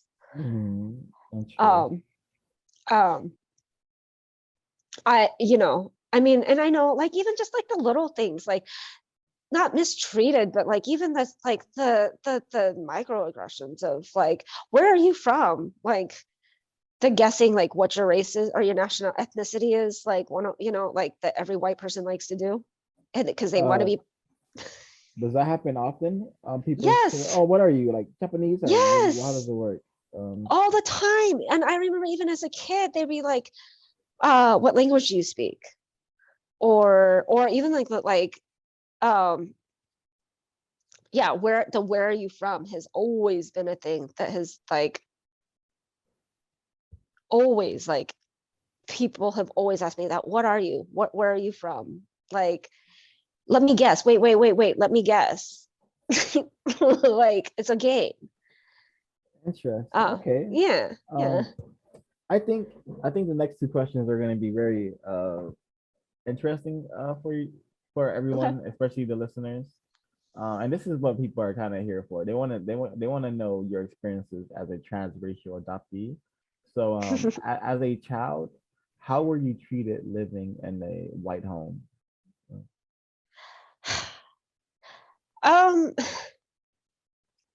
Looking back now, I see that like me and my brother were treated differently than our youngest brother. And I always used to think that it was just because he was the baby, because he was a surprise, because they didn't think they could get pregnant. And looking back, like I realized there was more to it than that, I guess. But just even like the looks of going, like when we would go to church or these different like church functions or religious functions or whatever it was, like looks, the like heads would always church. Or if we were visiting grandparents in Idaho, like the looks that we would get when like these white family with these two, like there was always questions, or I don't know, like I always feel like we were treated differently. And like I've had comment, like I've even talked with other like transracial adoptees, like this is an ongoing like commentary, or just adoptees in general, about how because we're not their blood children, like we get treated differently. Like there's a different level of expectation for us. And I think because my parents just tried to erase race completely, I think that they did everybody a disservice instead of letting us just embrace it or learn about it. Or like, I don't even think I tried Korean food until I was like in middle school. I don't remember ever trying Korean food until I was like a teenager. Do you think having growing up in a white household played a role in you kind of, I guess, staying away from your your cultural Oh, it things 100% did. such as food? Okay, it's 100% did. Yeah, I know it Um, did, because I it wasn't until I expressed like, just I got a thing in the mail from my adoption agency, and they're saying, hey, come to Korea, like it's on us. Basically, we just had to pay for the plane ticket, more or less, and like a couple $100 for almost a month trip. And I really wanted to go, and so my parents were like, yeah, sure, we'll help you go. But I had to promise them that it was just for me to learn about my culture. And then it was weird too, because like the whole like throwing me at other Korean families when they were around was so like kind of weird and awkward. Like I remember when I was in high school, when we moved to that church, and there was the couple Korean families there, and my mom's like, hey, these kids are your age, they're Korean, or they're part Korean, here, be their friends. And it was just kind of just the way they did it. Like this girl and I were just looking at each other like, this is awkward, hi, kind of a situation. Like it wasn't even an organic meeting. Like, hey, cool, you're Korean, let's be, like, let's find out, like, what, your mom's Korean, like she cooks Korean foods, like, none of that. It wasn't, even when she and I were friends, like we weren't talking about Korean culture. I wasn't going over asking her mom like questions or anything. Like we just wanted to hang out once we were teenagers or whatever. But like, I don't think it's until you get a little bit older do you like start to like realize like what you've missed out. And then I hear of like other Korean adoptees and other Asian adoptees that were able to go to like these culture camps during the summers, and they as a whole family went to back to Korea, like when they were older. And my family didn't even come over. Like now they require you to go over, like when you adopt a child overseas, like you have to go to the country, spend a couple weeks over there, get to know the culture, spend time with your child in their culture before you bring them back over to the States. And I literally was put on an airplane with a bunch of strangers, and they picked me up at SeaTac Airport in Seattle. Like they really had there was a disconnect for them in like my culture. And I even remember one Halloween, had to been like in first or second grade. My dad, since he was in the Navy, he was constantly on deployments, and he brought home this little, like, I think it was like from Hong Kong or Thailand or something, like this little silk Asian outfit. And my mom dressed me up in it one Halloween, and she's like, oh, you're a little Oriental girl for Halloween. And looking back, it's like so horrific thinking that she thought that was okay. Like dressing me up as like a little Oriental doll. Like as a prop, basically. Basically, yeah. And then, yeah. And then just like, even then all the questions that being asked, oh, well, how old were you? Like some of it I understand, like people are just genuinely curious, but then they're just like, do you know your language? Do you know, like there's just so many like things. And I just remember I was interested in my culture, but there wasn't a lot of access to stuff. So I would go to the library and get the 20-page book on Korea, like picture book, like just so I could learn what I could about my culture. But then I even remember finally at one point when I was a little bit old, after I came back from Korea, another Korean family invited me to their church, and they had me talk about me being a Korean adoptee at the Korean church. And then this one lady was really trying to like show me more Korean culture. So she plays the one of the Korean drums, and she pulled that out and was like teaching me that. But it wasn't until I was like 17, 18, 19. No, it wasn't until I was like 18, 19, 20 that I finally actually get to experience my culture. But but even when I was young, like when I would hear the language, like when I went to Korea, like I didn't understand any Korean, but just sitting around and just hearing it just comforts me. Like, and I get it, I understand, because like my mom spoke Korean like the whole entire time she was pregnant with me. So, you know, and then the 3 months that I was in a foster home over there, you know, they were speaking Korean. So that it's comforting. I mean, and to this day, like that, like listening to it, I don't have to understand what they're saying. Like, it's still like, I feel at home. I feel safe hearing that stuff. If that makes any sense. Yeah, it does. And that's a kind of great way to segue into the second question. I would love to ask you, does anything stand out about your upbringing that you want to get off your chest? And this could be anything. It's something that you haven't told anyone, or something that you thought about lately, and it's like, man, that really grinds my gears. Like, what is it basically? Oh gosh, Yeah. everything about my childhood. Well, not everything, but like looking back, like it wasn't until I was getting out of an abusive relationship down in Southern California that I realized that like everything that he was telling me and saying to me, that was everything that my mom would say. A lot of this stuff, but I just, as a kid, you don't know that it's abusive or that it's problematic or that it's anything. Like, to me, it was just normal. Like, that was my normal in my household or whatever. And like, I don't have any regrets for like not talking with my parents now, like, or with my mom now, or my youngest brother, because I cut him off like a long time ago too. Like when I got divorced, there was just so much, and everybody was signing with my ex-husband, that I was just like, okay, I have nobody, so I'm cutting you all off. Did you ever question that? Hey, you guys are siding with this white man versus someone that you adopted and Yeah, classify as your daughter. Did you ever yes, acknowledge I that? did. Yeah.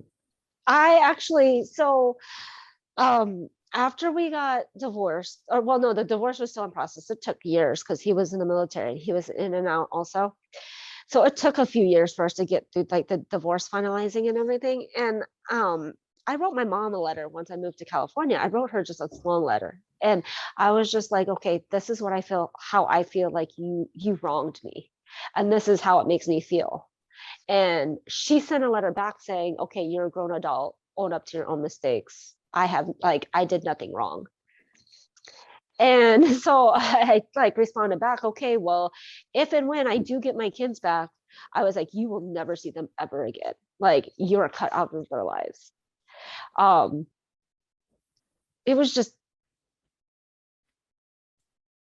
everything, like the little things, from my mom calling me racist for supporting, like wanting like equal rights, or my mom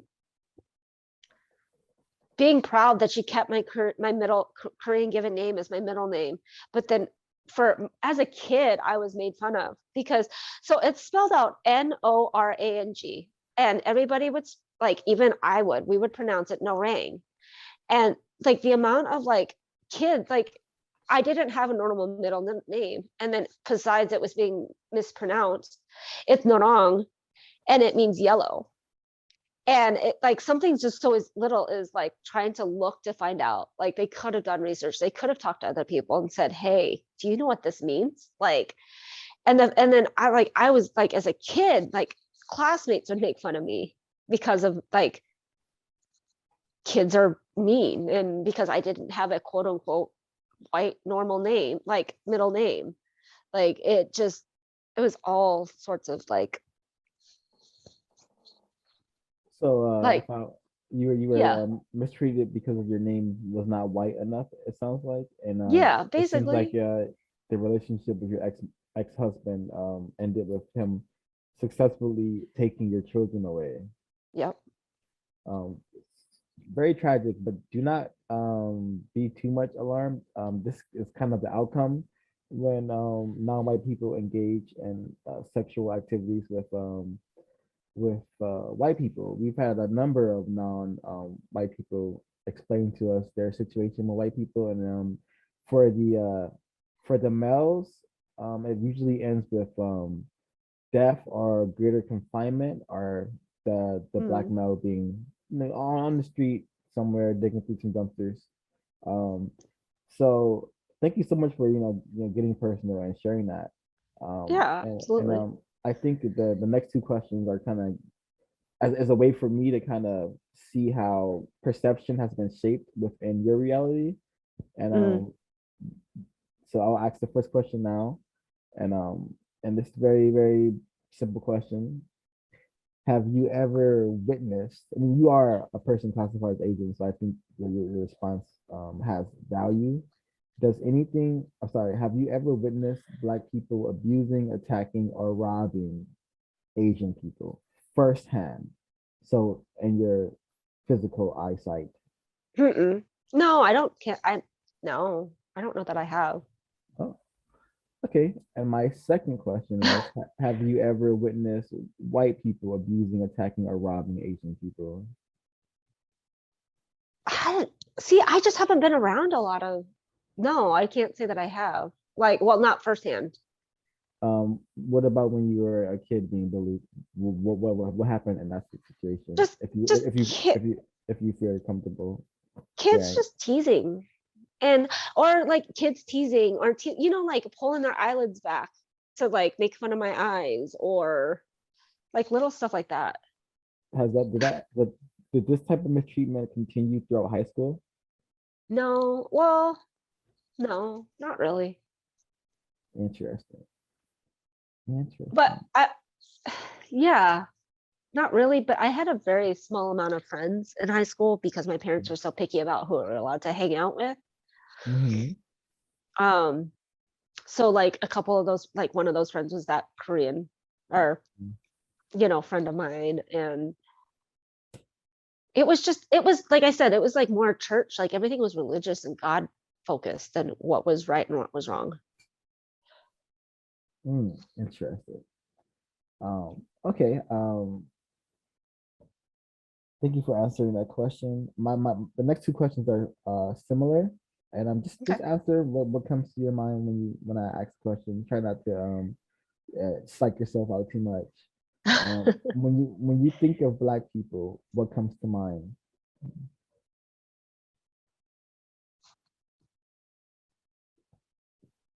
What do you mean? Like, I don't know. The Like, question is written the way it is very specifically. So answer however you feel. I, I mean, just an oppressed group of people that can never catch a break in our system, and that the system just continuously like just try to shove the black people down, I guess. But Mm. I don't like, and I like, it saddens me, I guess, because there's just so much wealth of knowledge, and I don't know, like yeah, I don't know.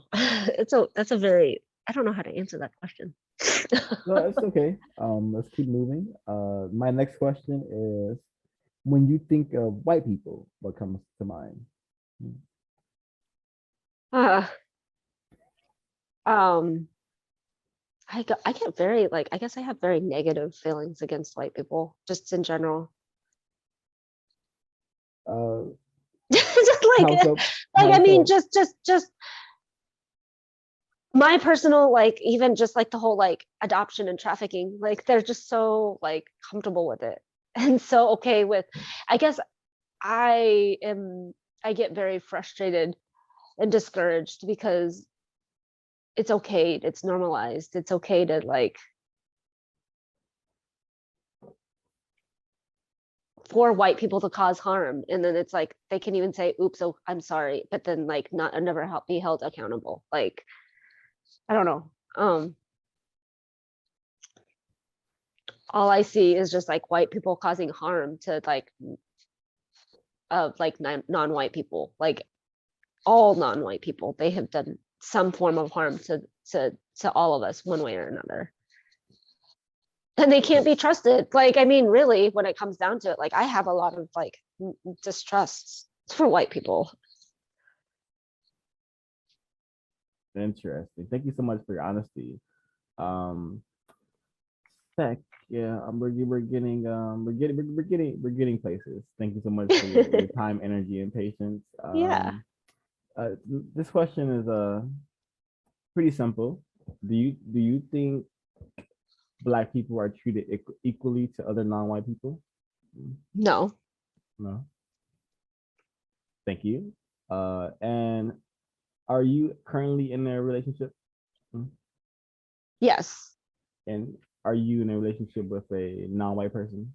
Yes. Non-white, non-black, or non-white, black? He identifies as Black. Okay. And so this question is, in what ways have you witnessed your partner being treated by white people? Oh. um, I mean, we're in Ohio. There, it happens a lot. Or even in San Diego, I would witness it a lot too. And what is the it factor? I guess like so he's a musician and he plays bass. And he plays the big upright bass, the one that's like tall as a person. And there's just a lot of entitlement. Like back in San Diego, we would be like, I would go to a gig of his and then like we would be done and we'd be walking to the back to the car or whatever.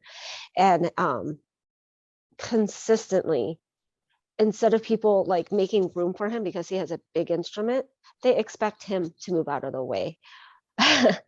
Like, or just step aside to let them pass through. Or there was one time in specific where we were coming down, it was like a narrow set of stairs where it was like one person down at a time or one person up at a time. And we were going down first, and then this group of white women started coming up the stairs and expected us to go back up and move out of their way. Or like I've even watched like police officers like tail him or tail us in the car. That I like there was one time we were out in like the country, like super conservative, super white part of like Ohio, and we like for like 5 or 10 minutes this cop just followed us, and I'm convinced the only reason why he didn't pull us over was because he had California plates still. And so he didn't want to have to deal with an out-of-state person. But and he talks about like he's even told me like he does music, but he also drives for Uber, and he talks about how mistreated he gets because he's a Black Uber driver. And we have this conversation a lot. He talks about how like he's this big black man, you know, because he's 6 foot tall, and he's like, there's just certain things you'll never understand. Is like me as a big Black man, that you'll never experience because you're this small Asian woman. Like even just like talking to different people, like even out in public or whatever, like they'll talk to me differently than they'll talk to him. Like I could bring the same problem, like we could both have the same issue, like we'll have an issue that we're both trying to get solved. If I go and talk to them, they'll treat me differently than they'll talk to him because they'll see him as a threat, or that he's about to start, you know, trying to start something, or anything like that. Like he and I talk about this all the time. Just like differences in experiences because he's a Black male in a very white area. Like, thank you so much. I suspect that these things will only cease to happen once the system of racism, white supremacy is replaced with justice. And it's very unfortunate that your partner has to deal with the negative associations that comes with living inside a Black vessel. But that's why we're here right now. Hopefully we can solve the problem eventually, sooner than later. I do believe you already answered this question. Wait, can I be heard? Yes, so 5.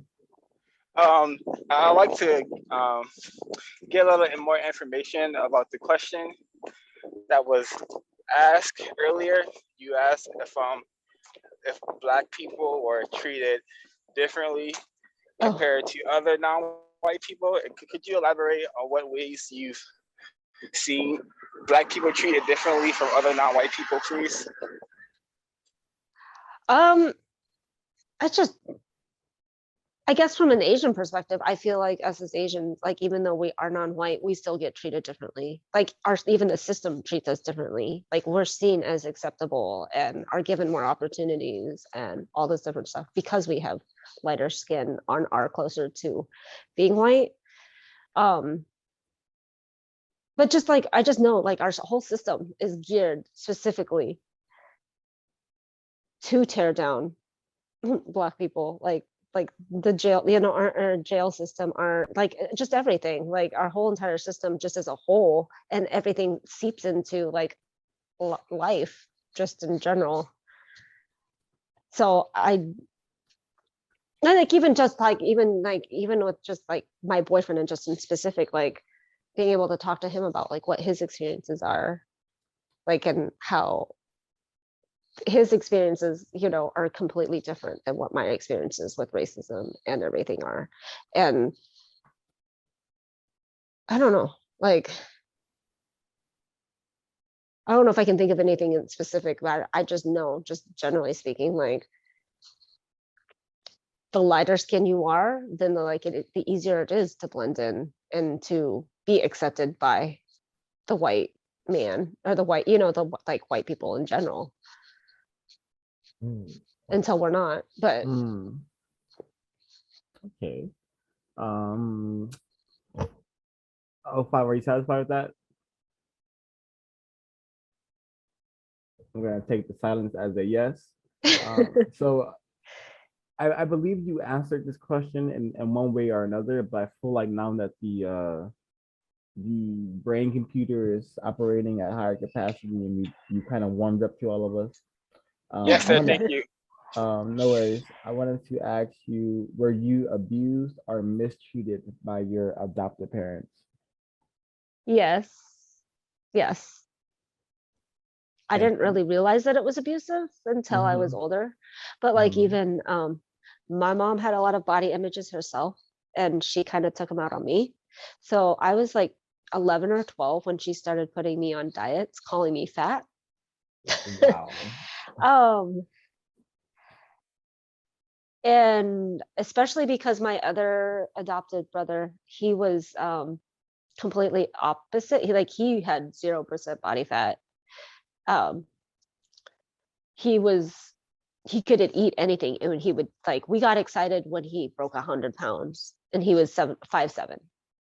So like there was a lot of comparisons between us, I think too, like, well, why can't you be like him, why can't you? But for whatever reasons, my mom had a lot of body image issues, and so she just kind of like it permeated down into me. And then I do not remember her telling me that I was ever beautiful or that I looked nice. It was just always, oh, that shirt's too low, like, or like, that doesn't look good on you, you need to change it because it makes you look fat, or just different stuff like that. And I couldn't swallow pills for the longest time. And it wasn't until I was like an adult, like in my 20s, was I able to start swallowing pills because I just had a really bad gag reflex. And my mom, I had this visceral, like I hated drinking milk, and we had to drink milk, like a glass of milk every morning before we went to school. And because I couldn't swallow my pills, my mom would crush my vitamins and put them into like chocolate milk, and she would force me to drink it. And then there was one time that I remember her locking me in the bathroom, and she's like, you drink it, because I was just like, it's gross, like it's disgusting, like between the milk and like just nasty vitamins, like I didn't want to drink it. And she's like, and if you throw it down the sink or the toilet or the bathtub or anything, like there'll be more consequences. So I was being locked in the bathroom, being forced to drink this disgusting stuff. Like to this day, I still have like issues with drinking. I can't drink milk. Like, and I come to find out I'm lactose intolerant anyway. So like milk for me is not good anyway. So I don't do dairy. And it was just a whole like that. And then I remember when I was pregnant with my second daughter, or my second child, that my mom had called me, like she was babysitting our oldest, and so that my ex and I could go out on a date, and we went out on, she calls me and leaves me a voicemail, and she's just like, I just wanted to let you know how beautiful I thought you were and all this stuff. And I saved that voicemail for years, like for a couple years after that, because she never complimented me. It was always just, I always felt like she was just tearing me down. Like, you don't want to do that. I was really, I played the flute and as a kid, and I loved it. Like, I played it all the way through high school. I was in a youth symphony. I would compete with it, all this different stuff. And then when it came to picking up college stuff, I was like, I want to major in music. Like, I want to do music as my major. And no, you don't want to do that. You won't make any money out of doing that. You need to be a nurse or a teacher. So they were very like trying to like control how I was going to spend my like adult life. But it was, and my dad had a temper, and I remember him punching a wall, like a hole in my bedroom door, because my brother and I were fighting over where the cat was going to sleep. Like, it was just a very toxic household. And I, looking back, I know it was more my mom kind of like setting all the things in motion, like the kind of had a hand in everything, and like the whole being told that I was, and my mom too. Now, no, I know this now, like that it was so wrong. She would tell me like I should be grateful for being adopted, because I would just be on the streets of Korea, and at least I have a good and loving home. And she would tell me that my mom didn't want me, and that was why, like, that I ended up with them. And like, why would you tell your child that somebody that birthed you doesn't want you? Like, that is so cruel.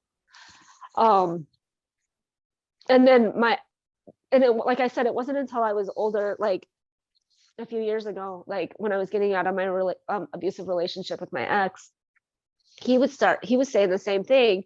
And then it just all of a sudden it clicked. I was like, this is abuse. Wait, my mom said the same thing. My mom did the same thing. Like, this was abusive. Like, and my parents were all about the spanking. And they would literally, like, my dad made this wooden paddle, and he had a belt, and he would like pull our pants down and like spank us. And if we cried or if we like resisted, then he would spank more. And like, looking back at it, it was just so like traumatizing, just the way that the punishments never fit the bill of why we were like, for whatever wrongdoing we did. It was, and then my mom to this day is like, oh, she has a lying problem. And like, I realized that I was just so terrified of my parents and what the outcome of, like, if I told them, hey, I got in trouble, like, I was so afraid of the consequences of everything that I would just try to hide it, and like, okay, they're not going to find out. And this is my 5, 6, 7-year-old brain trying to figure this out. But I was so scared of my parents that I was willing to risk like whatever. And then I think the most extreme thing that I think that they did with my brother was he was a thumb sucker. And more recently I was learning about like just adoptions and adoptees and child separation or separation from mothers and stuff. And they're talking about how like it is so traumatic for a child to be separated from their mom. So there's like all these coping mechanisms, like i.e. like sucking the thumb. And they would like wrap his thumb up, and they would put like stuff on it that would taste nasty, and like all this different things that was just like, now I look at it and I see that it's not healthy parenting practices, but I didn't know any better as a child. I just thought this is normal, having to like abide by all these rules or not being heard. Like, my parents were not affectionate people in front of each other. Like, I don't even remember them telling each other that they loved each other in front of us. So like, it was almost like it was like more of like the marriage was like a business transaction in a sense. Like, I don't know how or why they ended up getting married, but then they stayed married until my dad committed suicide. So like but just like piecing all the pieces, like looking back at everything and looking at all that, like I just realized how horrific and how like problematic that my mom was, like, or is, like, to this day. Like, I'm sure she still is. I don't talk to her, so I don't know. Like, but she's not going to own up to any of this. She's not going to be like, she'll justify why she locked me in that bathroom to this day. She'll Wow. justify, you know, like justify, yeah, well, you are overweight. You need to lose weight. You like, you know, like the little things like that. Like I'm to attempting this day. I'm suspecting she locked you in the bathroom to force you to regurgitate food that you had eaten previously. She wouldn't do that, but she would definitely make us all sit at the table until we would eat the food, even if we didn't like it. Okay. Okay. What you mentioned being locked in the bathroom? What was that about? For me not drinking my milk, like my milk and vitamins. Now, what kid is going to want to drink like like just regular milk with like crushed up vitamins in their milk? Like, Interesting punishment. Very sadistic, if you ask me. it's very like Yeah. extreme and very like, I don't understand what her, like the mentality of it, because there's like other ways to do vitamin, like I guess I don't know, like it was so like so traumatizing, like looking back at it, like so messed up. Mm. And I remember like my dad like I said, he had a temper, but like it was, I think she egged him on to push him to that point of where he was like punching holes in doors, or like we would literally hide in another room when they would have fights, but all you could hear is my dad just like screaming, but you couldn't hear my mom. You could go outdoors and you could hear my dad. That's how like loud the arguments would be, but you couldn't hear her. And it like, now it makes me wonder, like, what is she saying that's making him, what was she saying that made him so emotional? Like, We have come to learn that the white female is very powerful in the system of racism, white supremacy, oh yeah. and for her to get your white father, adoptive father, to be so emotional just shows the level of her power and the words she was probably able to use. She doesn't need to yell. She No. knows. She's very intelligent, it seems like. and Manipulative. Exactly. Very manipulative person, it seems like. And I kind And of go for it. I was gonna say, like, it went to the point of like, as an adult, like,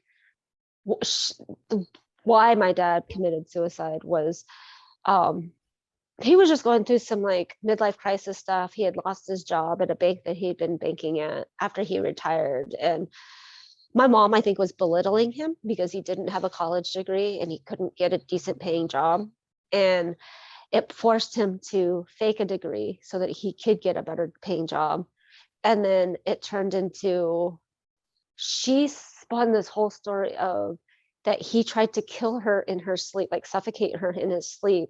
And if you saw my dad, he was very big, and if she was already sleeping, like he would have been able to have done it, especially since she was claiming that he used chloroform. And this whole entire thing, like, I think she just wanted out of the marriage, but she didn't want to get divorced because it went against her biblical beliefs. So for her, I think that she manipulated this whole entire story and pushed him to suicide. Like, I have no doubt that's exactly what happened. The moment you mentioned it was suicide, my mind just said murder by proxy of suicide. Very, very, very. It's not the first time, and it won't be the last time. No, unfortunately not. I mean, the police officers couldn't even find enough information, or didn't have enough evidence to even press charges against him. Like, I mean, I wouldn't put it past her to, now knowing what I know about her and seeing how she moves and how she operates, like, I wouldn't put it past her to have even literally had the smoking gun and staged it to be a suicide. Like, it wouldn't, it is totally possible, but I don't know because he's not around for me to be able to have any conversations. But she manipulated and made him look like the bad guy. Like, he was this horrible person that she just stayed with and endured all his stuff, and she could do no wrong. Like, really, that she's a narcissist. I know she is, but like, she can do no wrong is what it, like, to this day, which is why I will have nothing to do with her, because it is not okay for her to stand there and point the fingers at everybody else, but then not accept any responsibility whatsoever. Thank you, Bree, for going into depth on that, because I suspect that I know racism, white supremacy needs racist man to sustain itself, but I've come to learn that it needs racist man, a racist woman, and a racist child. And Yes.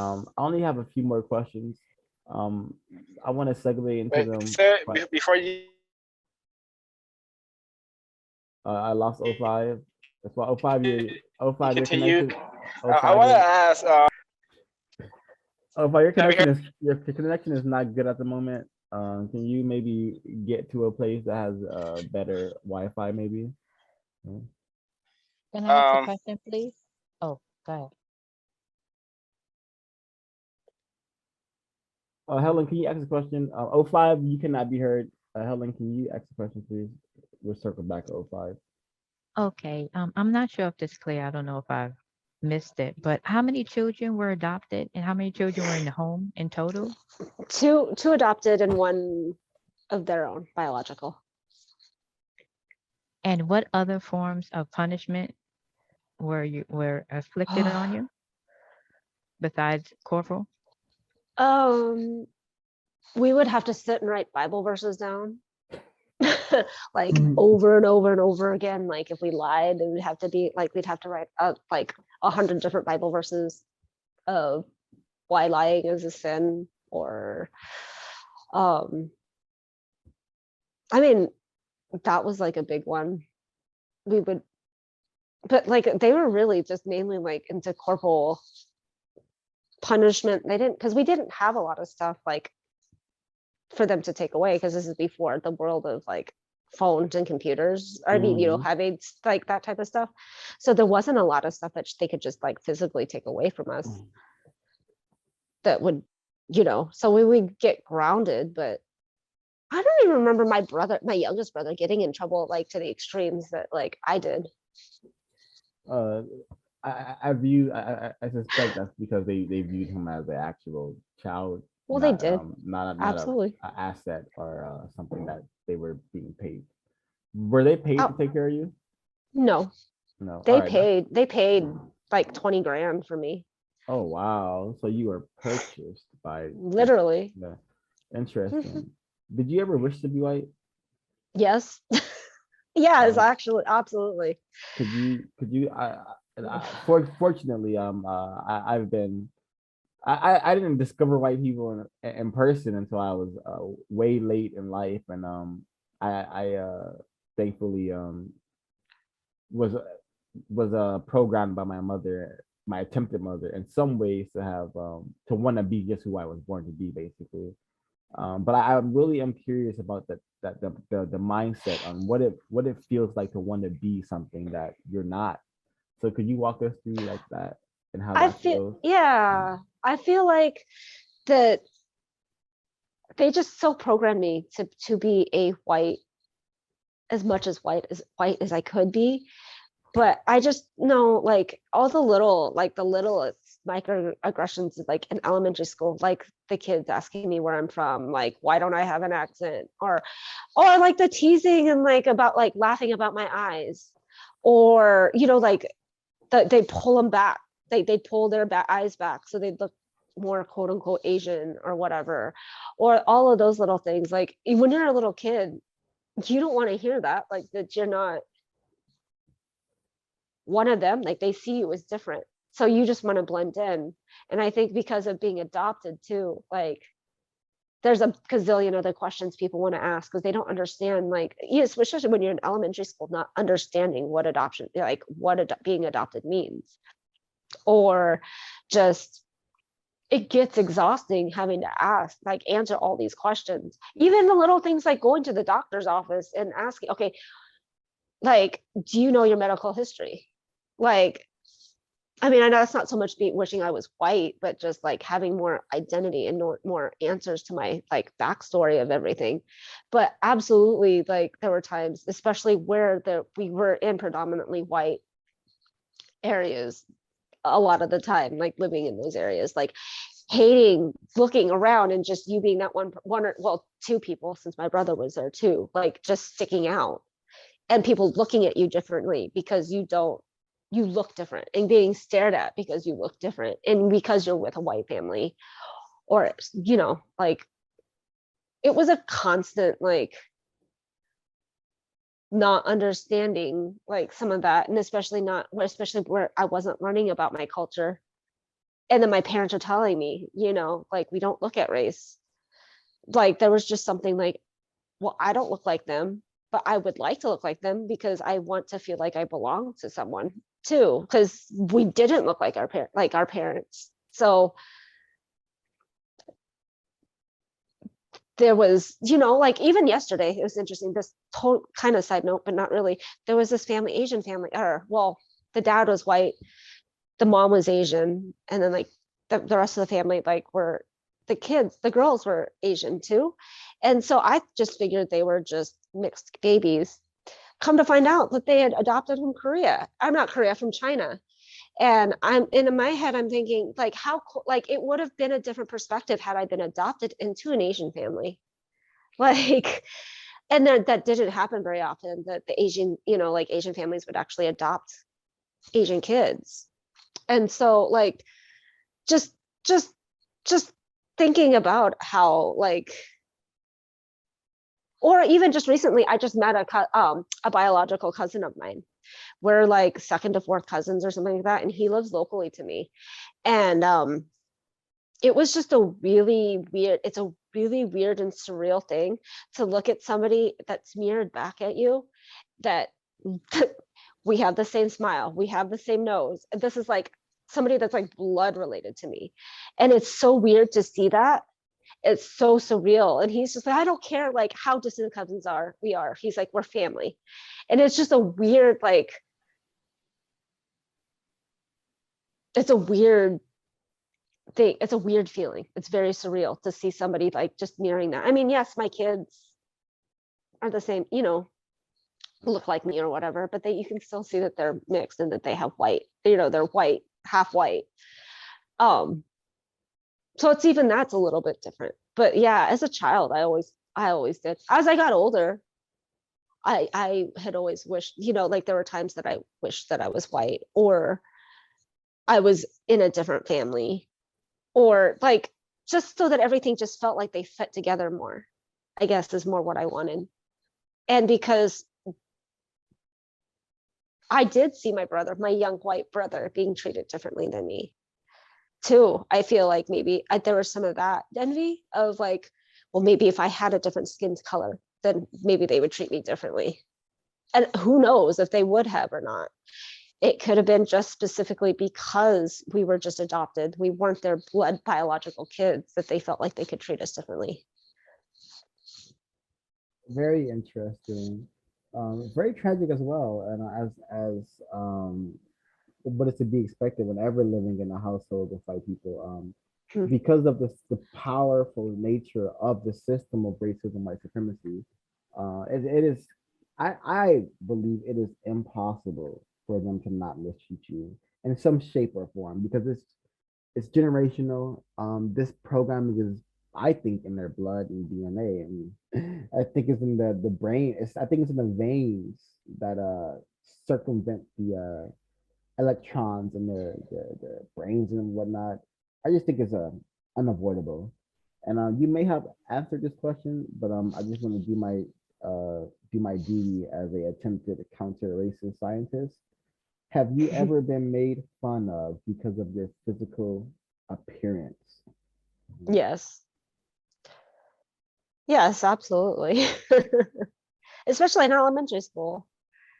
Especially when like the majority of your school, well, it was a little bit more blended at that school because it was a military school. But yeah, absolutely. Like with the eyes, my middle name, like people just trying to understand, and kids not knowing that they're making fun of me. I think some of it too, like, I don't know. But yes, absolutely, I have.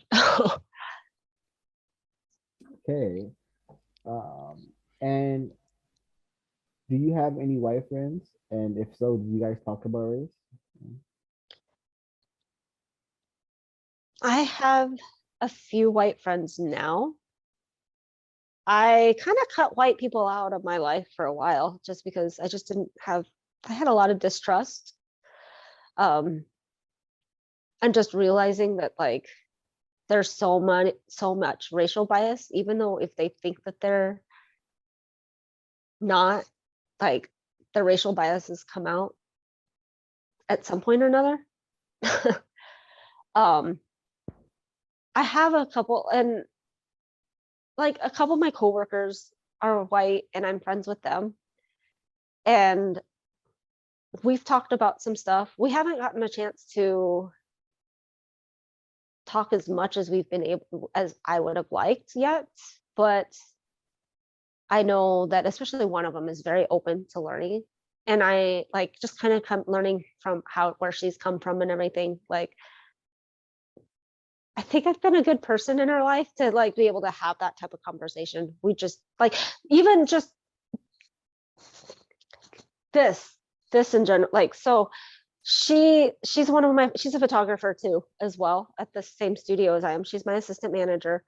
And she would do monkey noises in the studio. And when the majority of our families are black, like kids are black, like at least 70% of our clientele are black. I guess a family actually got like a black family like got mad at her for it. And then later on, she's like, why did they get mad? And so I actually had to sit down and break it down to her, like, okay, this is why. And she's like, oh, I didn't think about, like, she just didn't, I was never, like, she just didn't know.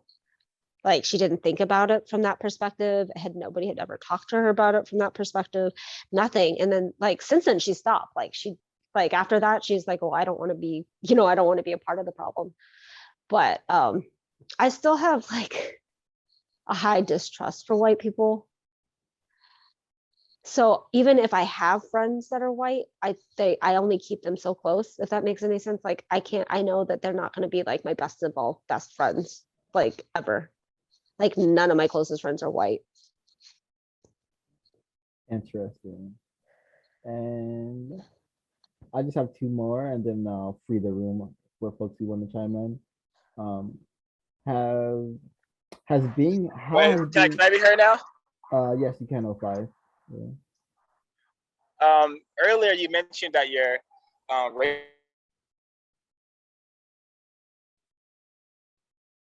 mother, she had. Can you elaborate on more of her, what sort of body image issue she had with herself? I don't know, she just always was dieting. Like she always felt like that, like she was overweight, and like she was always trying new diets out, like constantly. And I think the one that she ended up settling on was some Bible-based religious thing. But I think I don't know how her parents, like my grandparents, were like with her as far as like image and stuff, but like they were just very,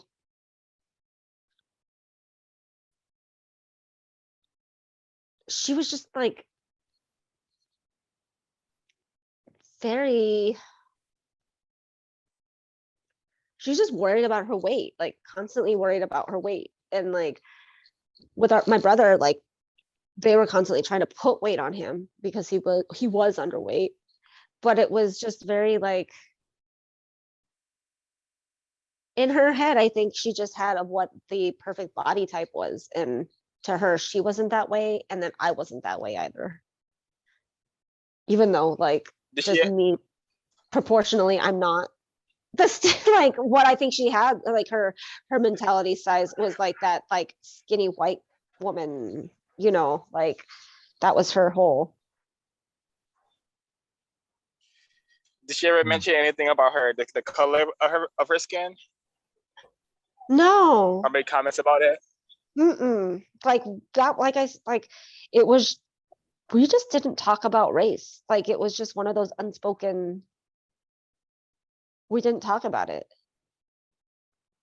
Like it wasn't a celebrated thing. Like even, or the fact that I look different, or that I have long, black, thick hair, or I never even learned how to do like my makeup correctly because I was never around other Asians to learn how to do like, because Asians have different eyes and so they don't know how to like, you know, like you have to do your makeup differently. Like my mom was just very anti-makeup, like dress conservatively, don't show anything. Like it was like pants were okay, but like skirts had to be below the knee and shirts had to be like the show, like you could wear a tank top, but like bras couldn't be showing and then that couldn't be low cut. And I guess for her, like if I was wearing, she didn't like me wearing tight fitting stuff, like even like tight t-shirts and stuff. So it was everything was like oversized. And if I wore anything low cut and tight, then it was like, oh, that's not for your body type, basically. Hmm. Uh, And did she ever imply to you that she would have preferred if you been with a white person other than a non-white person? Oh yeah. Well, no, not specifically, but like she definitely encouraged me being with a white person. Like all the people that she like approved of me being with were white. Like in high school, there was this a Filipino friend of mine. He had the hugest crush on me, like freshman to senior year in high school, and she wouldn't let me date him.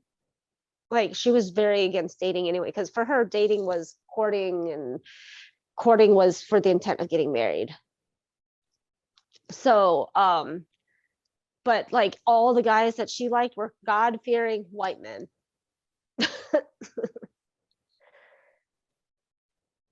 mm, uh, oh, five, you have more, you can like get my last two in. You can continue. Thank you. No worries. Thank you both. Has being adopted, sorry, how has being adopted affected how you interact with your children?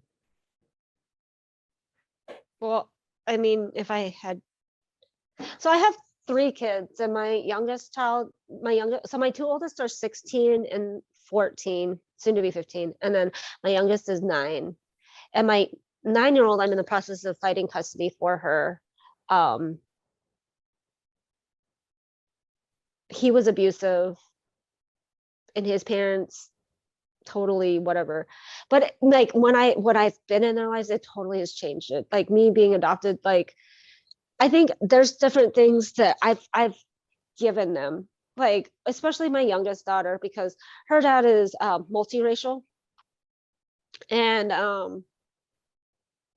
there was just a lot more that like for me, like that I'm like, I wish I would have had this as a kid. Like I wish I would have, like we could have talked about skin and race and hair and all this different stuff, like with them, like especially with her. Like I was being called racist for taking her to like different protests, like out against police brutality, like, but she's like, she's really mixed. And unfortunately, like I feel like now that while she's been with her dad, like he's more white. I mean, he's like black, Hispanic and white, but like he definitely, like he and his whole family tends to favor the white side of their like whatever, like although like I think and even like his Mexican side of the family stopped talking to them when his dad married his black mom. Like it's crazy. But I feel like he was very white. Like there was a lot of his whiteness within everything too. So unfortunately, I feel like they are probably instilling a lot more of that type of stuff with her than I was doing, because I was like, even books, like because I love kids books, so I was constantly buying her like just diversity books, like also like all sorts of different stuff, so that like there's all this different things. It was interesting too because his family would be like would buy her Barbies all the time, and I hate Barbies, but whatever, she liked them. But they would buy her white Barbies, black Barbies, and Latina Barbies, but they would never buy her Asian Barbies. And it always made me so frustrated because like that's a part of her culture that like is like they were just kind of trying to erase me out of the picture. And it was cute though, because like even her, like she sees my name in Korean written on the walls or like in like on my phone and stuff. And she was like, Mom, what's my Korean name? So a friend of mine went out and like she figured out and like gave her a Korean name. So that because my daughter wanted one. And even when like I had her, I was contemplating, I wanted to give her like a Korean middle name or something like that. Her dad didn't want that.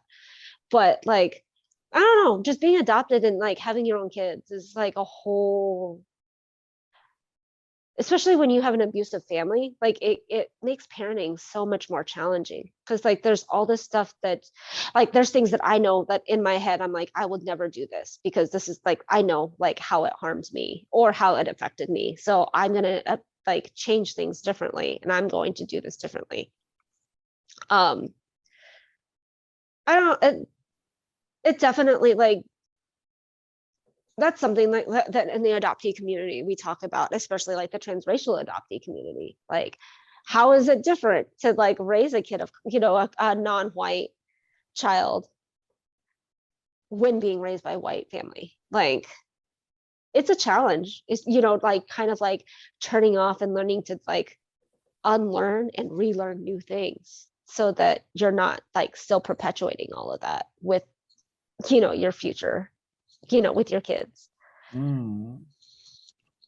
And was there more to add, or can I move on to the next No, question? you can move on. And thank you so much for going into detail. I know that's not easy to talk about, especially considering the situation with your two children who've been kidnapped and taken from you by Yep. the white person who had way more power via the courts and via your white mother who assisted in the taking away of your children. My last question is, do you want to live on a planet without the existence of racism, white supremacy? Without white ex- supremacy? Yes. Yeah, absolutely. Mm. Like, you mean like not having like white supremacy, like it's like non-existent? Yes, I know the thought is so bizarre that it's hard to process it, but yes, would you like to Okay, live I on a just want to make sure I'm planet? understanding the question correctly too. I know, you are. It's just no one's ever asked me, hey, do you want to live on a planet without racism, white supremacy? Who I'll probably wouldn't? react the same way, but yeah, I it's mean, kind of like to me, like who wouldn't want, like as a non-white person, like why would I want to live in a world where that still exists? I don't know. I mean, I do know a lot of reasons, but personally, I do not want to live on planet Earth as it is in its current state. No, yeah. Shout out to the Aboriginal people who stopped them at shore. You know, so Right. the few who remain. I would love to open up the floor to folks who would like to ask questions. I will mute my line and allow Bree to you know, grace us all with her more information and experiences. Feel free to chime in, guys, if you have questions. Um, Who do you think is confused about racism, white supremacy, white people or non-white people? Who's confused about it? Correct. I would say white people. Like, it's a good question. I think a lot's passed over to non-white people too, though. So, like, I think if there's confusion, Why for do you that, suspect white people? well, okay, maybe it's not. I don't know. Let me think about this. That's a good question. Like, I guess, I guess I would say not, maybe not so much white people now that I'm thinking about it, because they know, like, for the most part, most people know like what they're implementing or what it is. They don't want to admit it, but they do know what it is. Like, it's very blatant. So I guess I guess then it would be non-white people, because if non-white people defending white supremacy are not necessarily defending it, but siding with it, I guess that would be the same thing. Like, yeah, they would be the ones confused.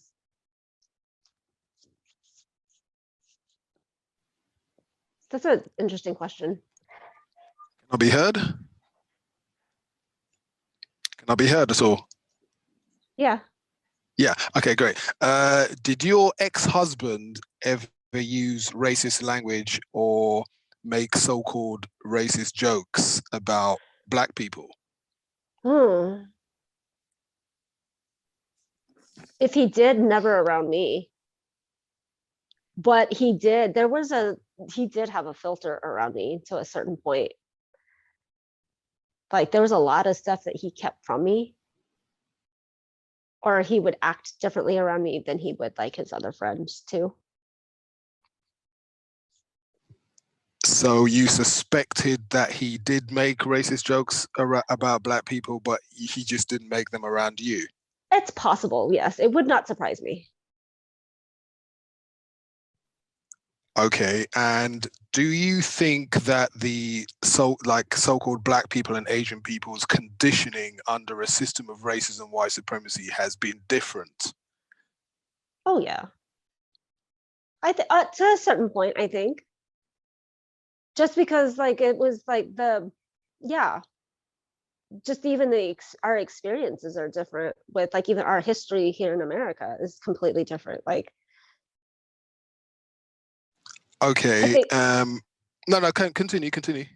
Oh, I was gonna say, I don't know like worldwide, because I know it happens and exists in other countries and stuff too. So I'm just speaking of like from what I've seen, like what I know of America and the history like in America. Okay, if we want to just concentrate in America then, do you think people in general, including Black people, have been conditioned to view Black skin, Black hair, etc. as unattractive? Yeah, to a point. Yeah, yes. Or it has been. I feel like it's being reclaimed. Like it's some of that's being taken back. Like, but I think it definitely has been a thing. Absolutely. How do you, in your experience, how have you seen that that's manifested in some Black people, like being conditioned to hate what we look like? Just even like beauty products and skin products and hair products and straightening hair and like Bree, have you ever wore a wig over your head by any chance? No. What comes to mind?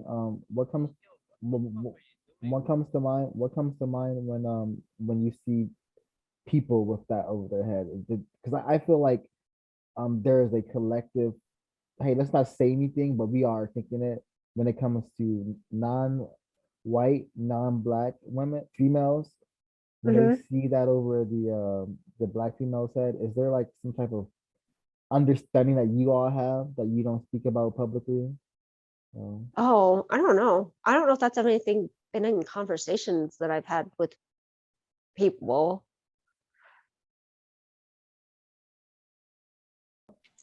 Okay. Yeah, I was going to just finish my my questions here. Just one last one, actually. Do you think that the Black person that you're engaged in a relationship with now has also been conditioned to view Black people as less attractive? No. Well, I think maybe as a child, yes, but not where he is today. No, he's definitely not conditioned to that at all. Like he's very free-spirited and very like F anybody else and what they think. Like this is who I am. But I think it's taken him a while to get to that point. Okay, so you think maybe some of the conditionings that's happened to the rest of Black people under a system of racism, white supremacy to make us view ourselves as less attractive, you think that's kind of passed him by, you think? I don't know if it maybe, or I think that maybe he's just a very like a unique person with things and with how he handles people and situations and stuff. So, and like just his mindset and how he thinks through things differently than a lot of people. Like, so I don't know. I don't know if it did pass him by or if Okay. I don't know if it like it came like if it he has come across it and he just chose to like kind of just like brush it off. I don't know. Like, I'm not sure. Okay, a more specific question then. Do you think that he's been conditioned to view white women and Asian women more attractive than he views black women? Do you think that's possible? It is. I don't not no, I don't know because I know like as far as like people that he's dated in the past, like he's dated across the spectrum, like, and I don't feel like that he is, from what I've talked to him and stuff, that he has ever felt like there was a favored over another, or that he was ever taught that it was better to date one, like, one type of woman over another. Okay, my last question. In view of, I mean, there's been quite a lot of research now all over the world, like growing up under a system of race and white supremacy, most black people in the world now have been conditioned to view other people who are not black more attractive than ourselves. So in view of that, do you think that it is constructive for black people and anyone who isn't black to be in a relationship, viewing that our conditioning has been, that destructive in terms of our sense of self? In a relationship with each other, or in a relationship with white people, for black people, and for say, for example, a black person to be in a sexual relationship with someone who's classified as Asian or white, or anyone who's not black, seeing as our conditioning has been so great, do you think it's constructive? Oh, I don't know.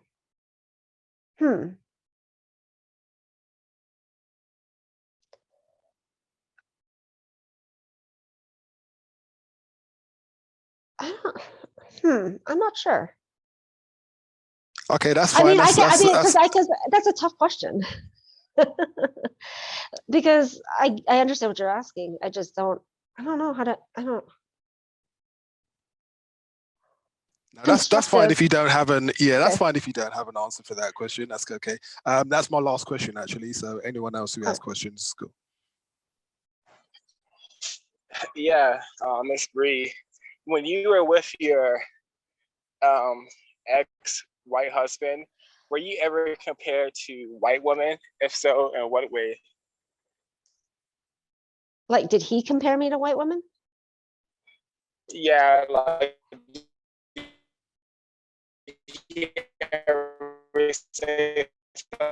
You're lagging a bit, Ofad. You're lagging. Females because white women are this or so that.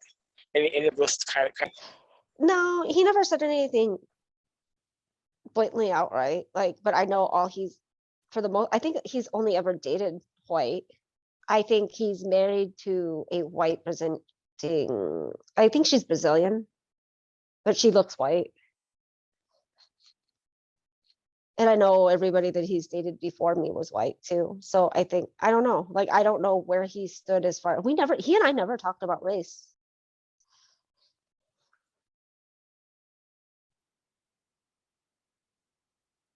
I feel like it's a huge. Bree, in hindsight, do you think that could be kind of an issue being with a white person and not talking about race with them? It's a huge issue. It's a huge issue. I think that I mean, I'm not one to date a white person. I wouldn't date white again. But I think that not speaking of race is like is hugely problematic. Because it's just kind of sweeping it under the rug, and like that's such a big like the elephant in the room type of situation.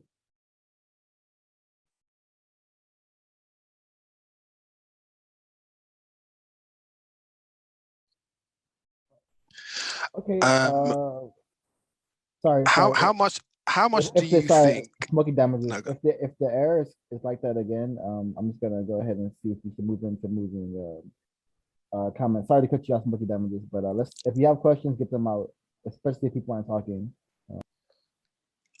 Okay.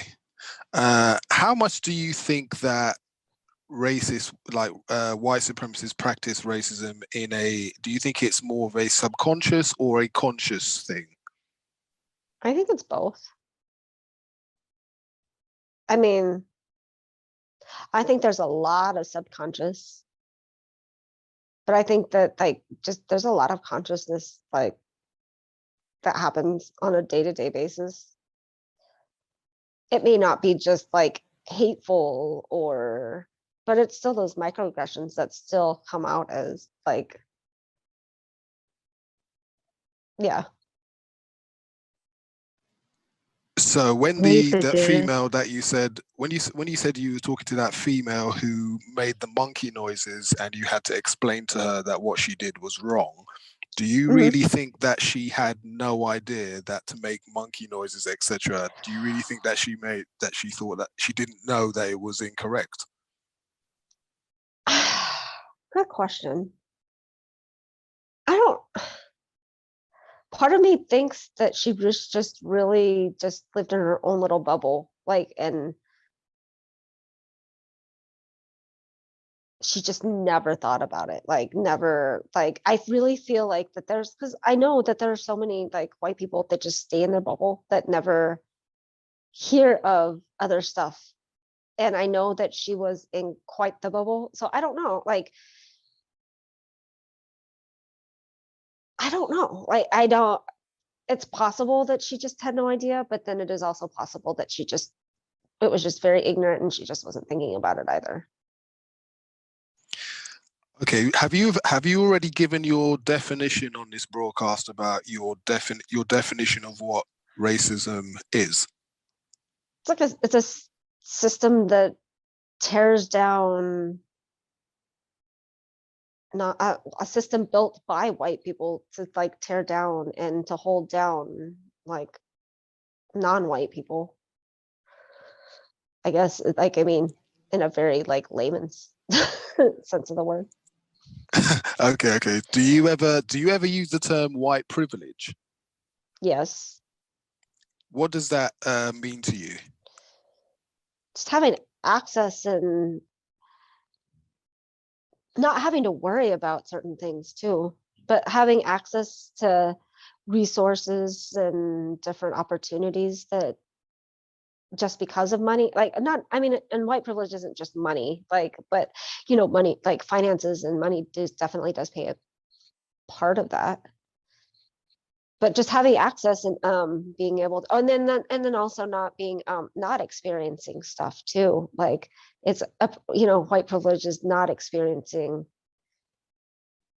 being pulled over all the time, you know, by police officers, or being asked certain questions, or you know, like that in itself, like not having to deal with the day-to-day microaggressions is white privilege in itself. Okay, do you think that the term white privilege or a term like a system of racism, white supremacy, or white power is more of an accurate term to describe what's happening to the victims of that system? Oh, yeah, I guess, yes.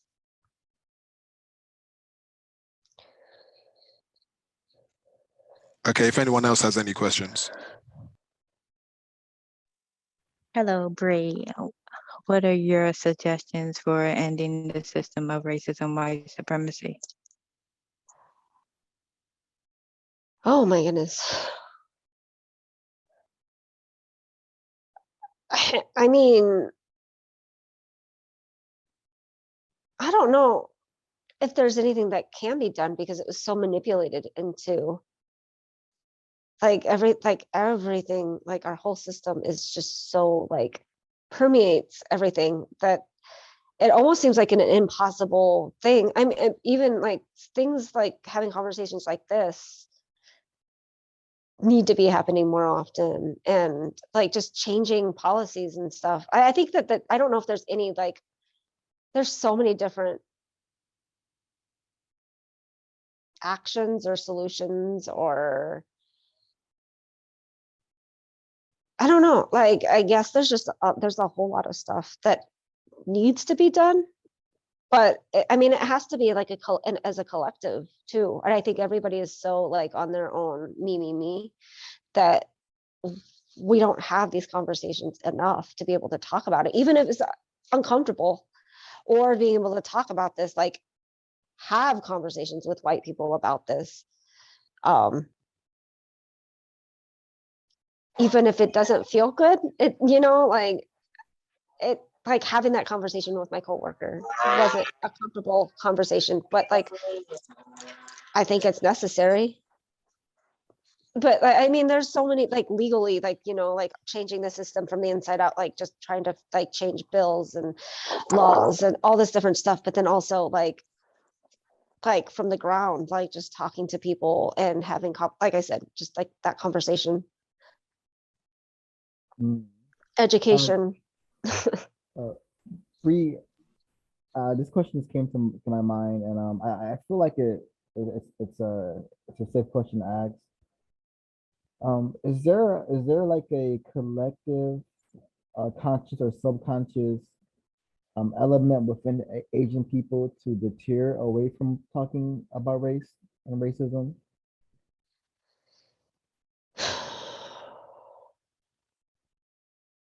I'm not sure. Like,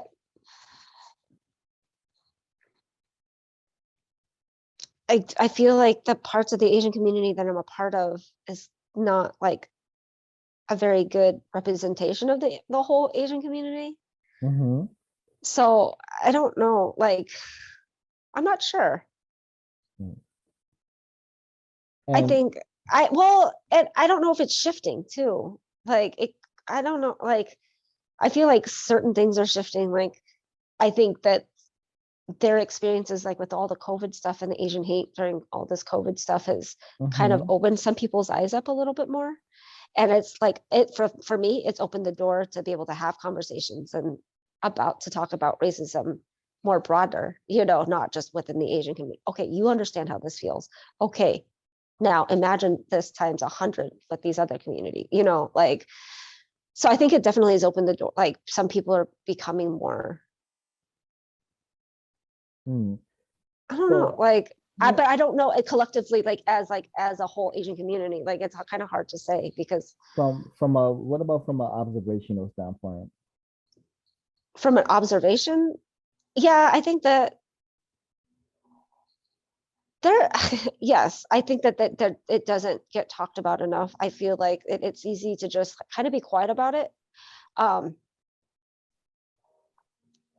kind Do of just like, let's keep the white man happy, basically, do you, if that do makes you sense. do you think the silence from all non-white people kind of exists because, hey, at least we're not black? Because I feel like, well, I don't feel like, I know that Oh, part of racism, white supremacy has created a, hey, it could be, we could be like them, you know, and that's why people classified as non-white Asian, and people from India and people from the Middle East and people who are classified as quote unquote having color. Uh, I didn't say they had color. White people said they had color. What they really have is melanin producing DNA, which causes mhm. skin pigmentation to kind of produce something that's not pale slash pink or pasty. Um, so I believe that there is kind of like a hush hush hush going on, and black people are also involved in this as well, because you have folks who have kind of agreed and subscribed to what the racist white supremacists want them to subscribe to. And some examples of that would be people like Candace Owens, who pretty much Yeah. is a Ugh. very interesting character. We're not gonna talk too much about her, but I do want Mm. to ask you a question. And this is just curiosity. Since the release of films like Parasite and TV shows such as Squid Game, Have you been approached by people asking about these particular things, and have you been associated with these things simply because you are Asian? Mm, kinda. Mm. Yeah, I guess to a certain point, or like even like just like so like K-beauty, K-pop really too have like really taken over the industry, like as far as like what's popular, or even like Korean barbecue. Like, like they definitely have been trying to appeal to the like white masses here in the United States. At least that's how I feel like it is. Like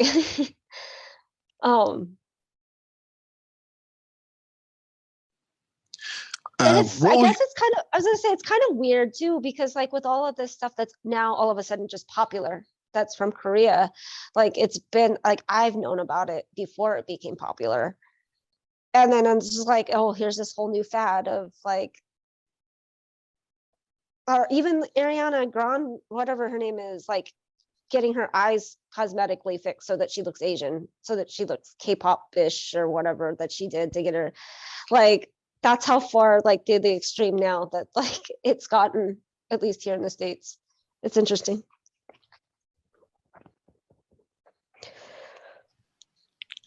Can I get some of your thoughts on the Stop Asian Hate campaign, please? What kind of like, what do you mean? My thoughts?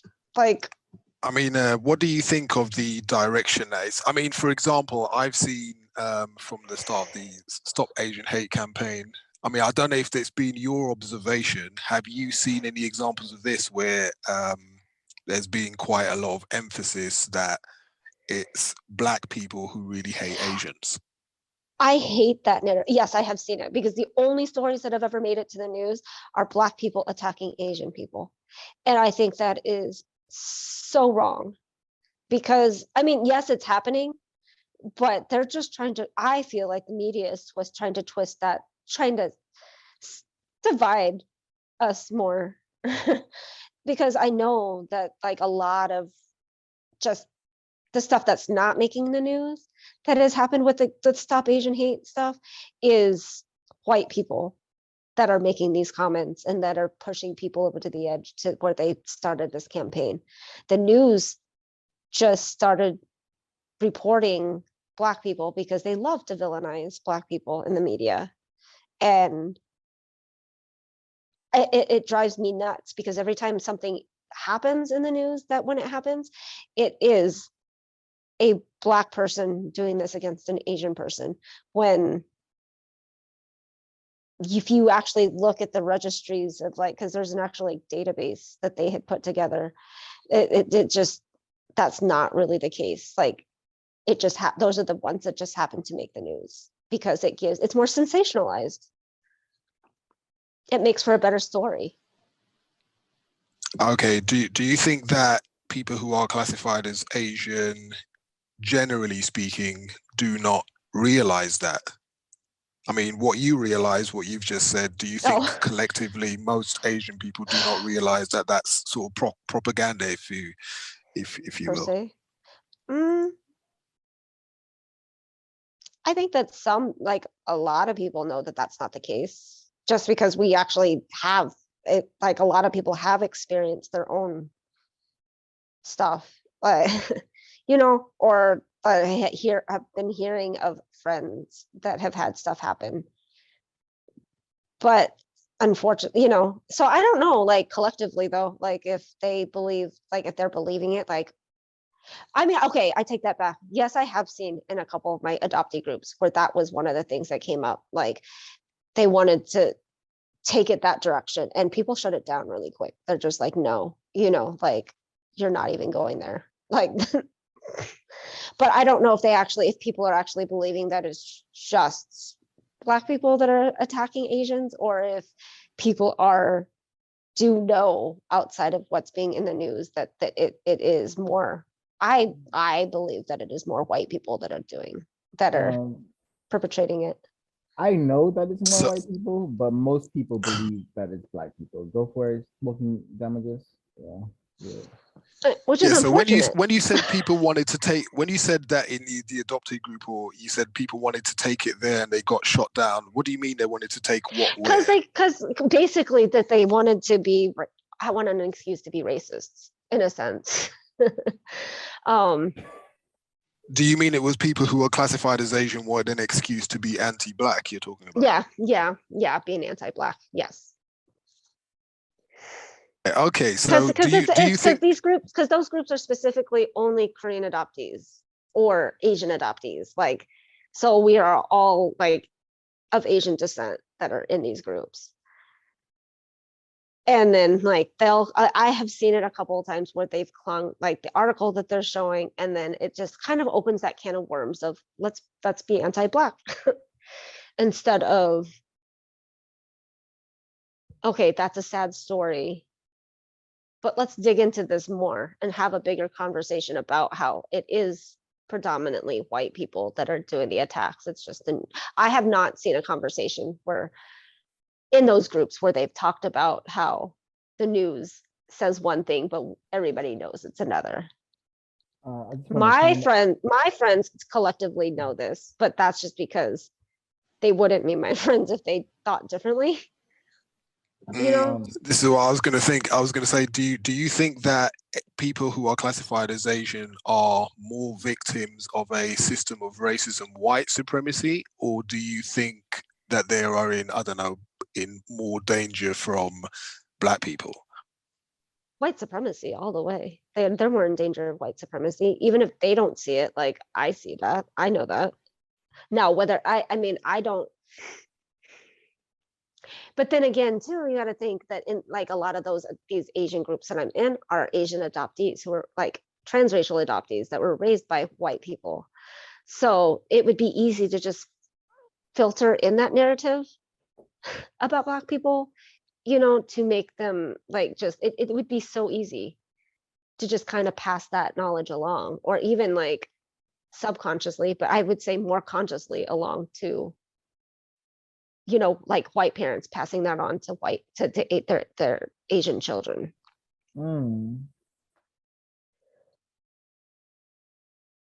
Because that's a lot of the reason, I was gonna say, that's a lot of the reason why I don't participate in those groups unless I see something like people causing harm and I hop into those groups, but I can't tolerate being in those groups sometimes because they're more white. like all of those biases do come out. 05, I know you had a question, but I just want to respond. I don't have a question, I want to respond. I live in a place known as London, England. And I remember back in 2020 and late 2019 when COVID became a thing, my school is primarily consists of white people and people from China and other Asian countries. And I think the first month of COVID, every single Asian female in my film crew had been attacked by a white person on the street. And when I say every single one, I mean we're talking about 12 different Asian females who approached me of all people and confided in me what happened to them. And like when I say attacked, I mean physically attacked on the street. I don't know what happened to the Asian males, but I know over a dozen Asian females had to have a meeting and talk about the racialized violence that they're experiencing, because first, they're not used to that type of thing, and secondly, they didn't expect it to happen. But I think it's really, really tragic. Just wanted to share that. Yeah, it is. Do you ever try to raise awareness among people who are classified as Asian collectively that you know, there's a whole system of racism, white supremacy out there, and then the narrative, what most people around the world are being fed, is that, you know, Asian crimes against Asian people are largely just being committed by people who are classified as black. Do you ever try to sort of counter that narrative among? Okay. So what's your experience when you try to do that? It depends. I actually got kicked out of one group that had like 8,000 or 10,000 members, and they all lived in America. Like it was actually a Korean American adoptee group, and I didn't get kicked out for that reason. but I got kicked out for another ridiculous reason. But while I was in there, like, I would constantly like be speaking up and talking about it, like, especially like during like the summer where all the protests are happening, like, or whenever protests start happening, like, because there's a huge community of Korean adoptees in Minnesota.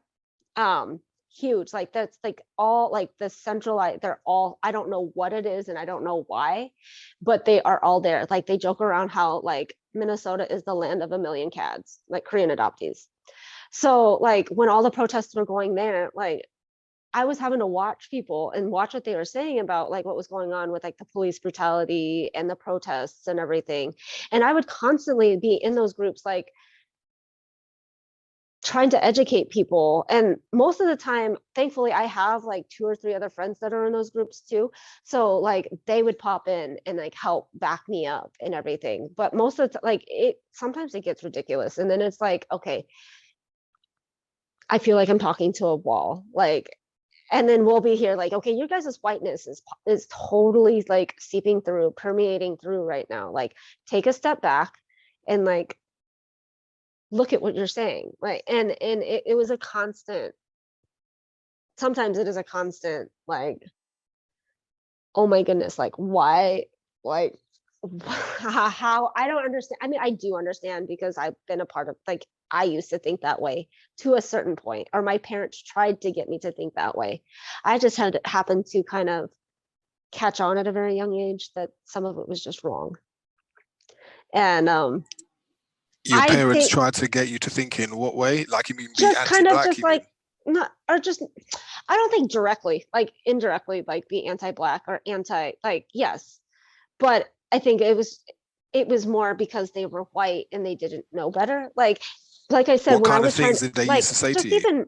just even going to college, like I was looking at going to college and I wasn't allowed to go to any big cities because it was too dangerous, and because or I wasn't allowed to go to, like, they would be like, be careful of driving over here because it's the hood and it's XYZ, like just because it was a predominantly like black neighborhood, or not that we really had a hood on the island. I grew up on an island in Washington, like most of my middle school and high school years. So it was just we were so like in this own little bubble. But like even, it was just like the college thing just boggled my mind, because they were willing to limit my my college experience because they didn't want me, they wanted to protect their Asian daughter, I guess, really is what it came down to. Like they didn't feel like certain areas. I'm gonna just, they wanted to protect the system of racism, white supremacy. There you go. It's nothing about protecting you at all, actually. Yeah, no, I Yeah. agree.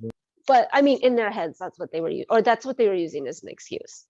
But it was literally like I was allowed to go to school in Seattle because that was close to home.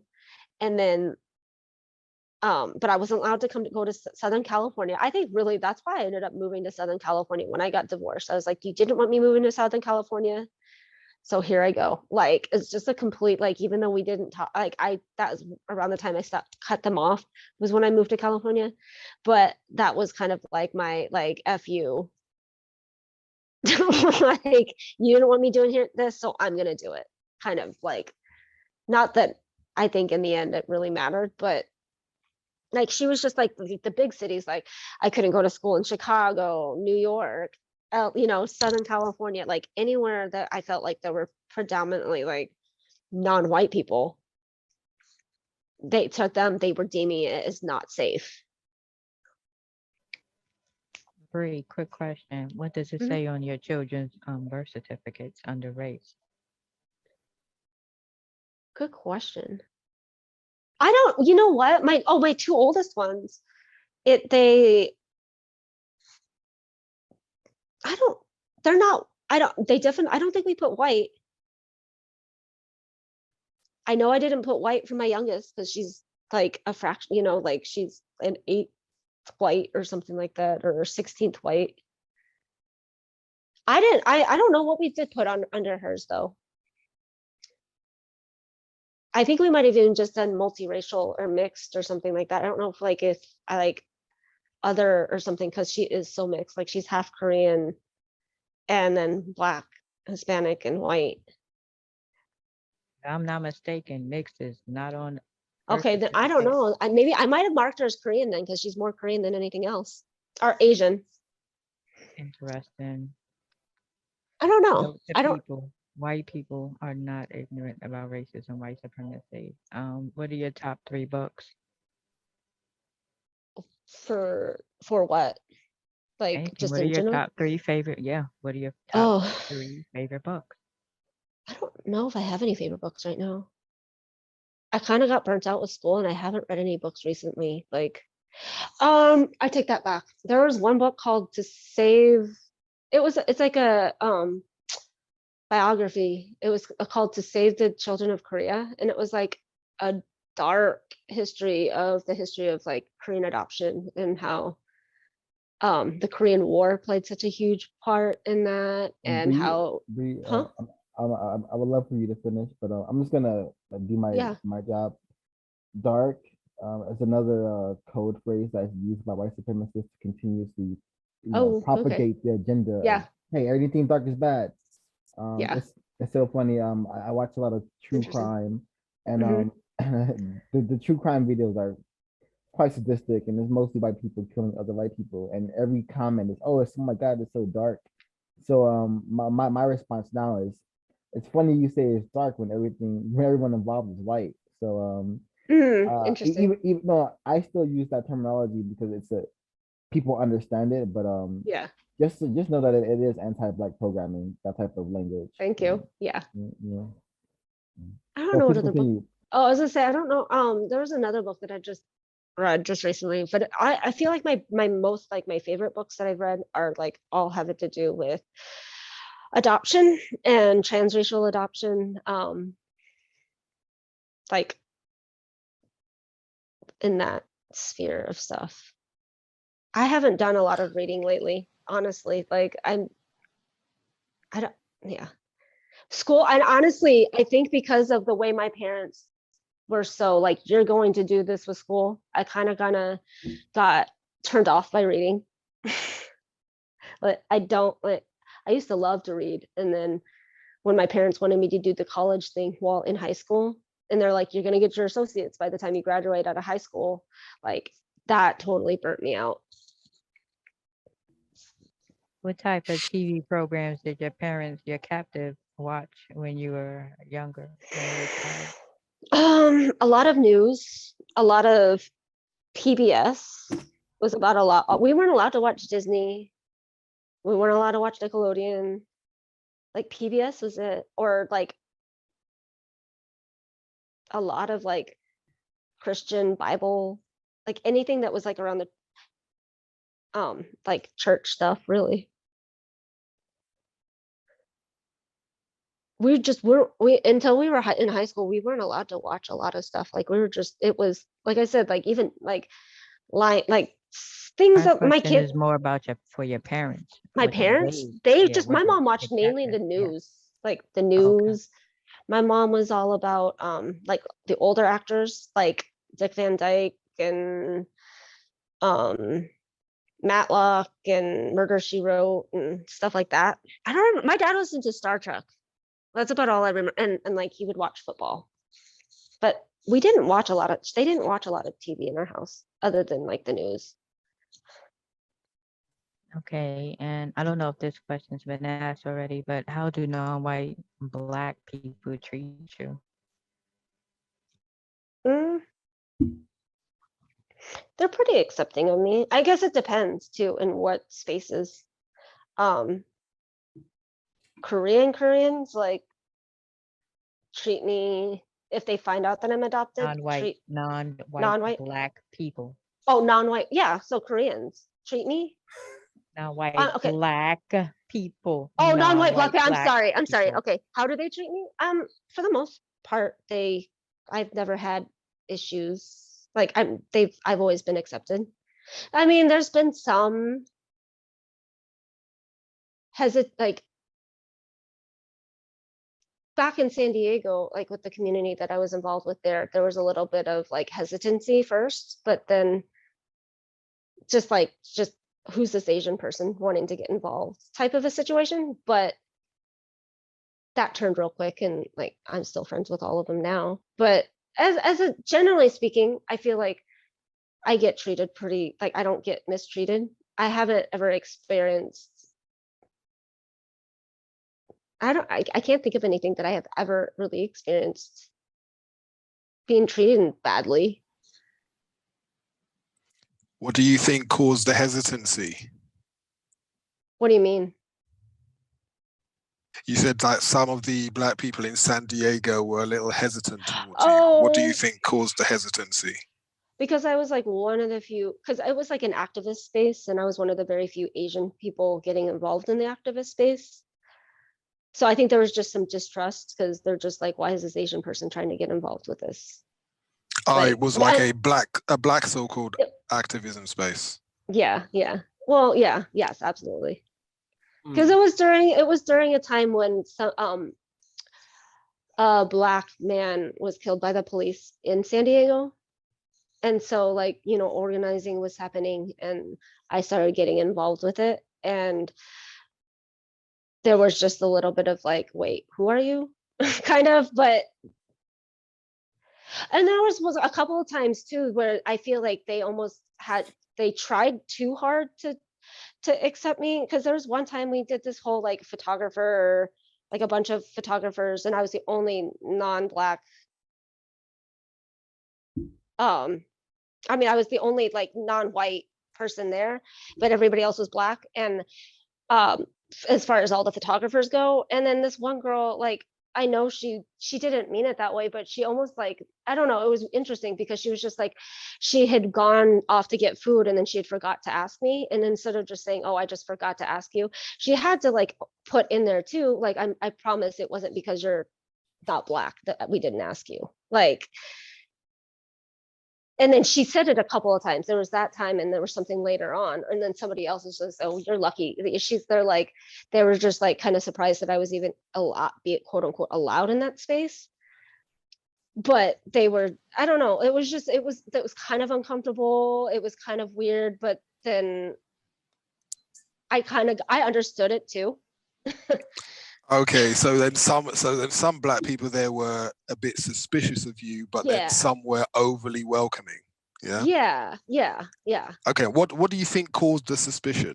Do you think their experiences at the hands of some people who are classified as Asian might have made them suspicious of you? Oh, absolutely. And I know how, especially in San Diego, how Asians are.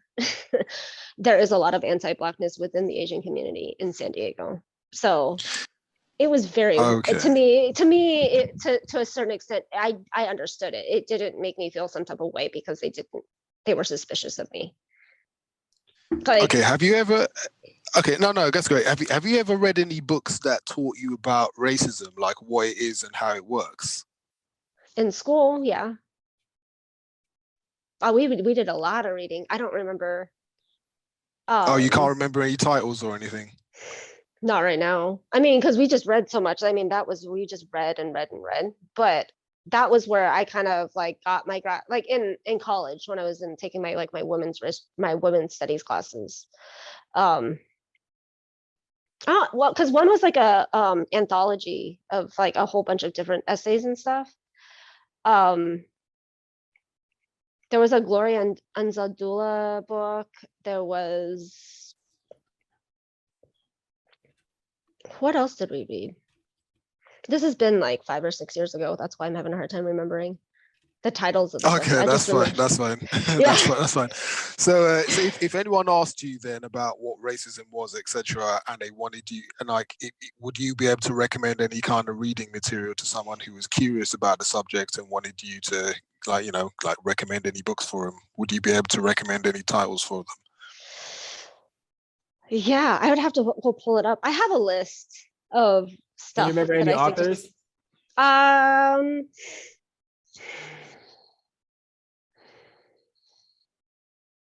Let's see, what did I read? Who did I read? I'm trying to like I'm sorry, like I've been working a whole lot, so my brain has been frazzled. I'm like working 50, 60-hour work weeks right now.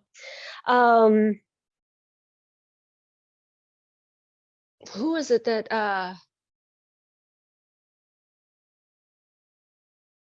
what did we read?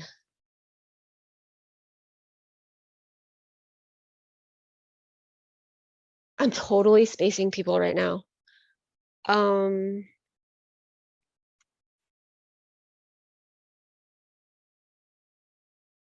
While you're thinking, let me take care of some of these questions from the chat. Okay. And so this is from Tevin, PA9551, says, did her white husband ever speak to their children about racism? No, not that I'm aware of. Not while I was around. All right. Would she say white women are also complicit to practicing racism just as white men? Absolutely. Alrighty, and there was one. Is the term microaggressions a correct term to describe racism, white supremacy? I think it's a form of. I wouldn't like blanket cover all of like. I mean, microaggressions is a form of white supremacy and racism. Yes.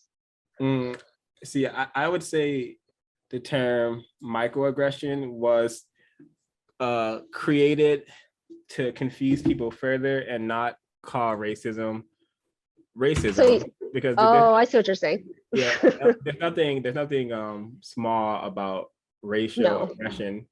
And I was trying to read some comments from the chat. This is from Still Learning. He says, microaggression and other euphemism for racism, white supremacy is a hard candy shell for the bitter center that is racism, white supremacy. And then this is for, there's some really great things being shared in the chat. Yeah, that's great. I'm just gonna read, this exchange is really grand between Still Learning and Jola Carter, but at the same time, I'm just gonna read the final response from Still Learning. And he says, words are spelled, and where else are spells used? Assembled spell words into sentences, and the behaviors of people can be influenced. We should study etymology, which is like the history and origins of words. So that's from the really constructive chat. Thanks all for the sharing and asking of questions. Are we do we have any more questions in the room? Yes, can I be heard? Yes, ma'am. Perfect. Bree, thank you so much for today. This has been very enlightening and just a really healthy and constructive listening. I do believe that yes, we need to be able to do this on a higher frequency rate. I think the best question I could ask right now is, what advice, precautions, or questions would you tell or ask any non-white young adoptive children who are adopted by white parents, or both, to do, say, or best handle their circumstance? Oh my goodness.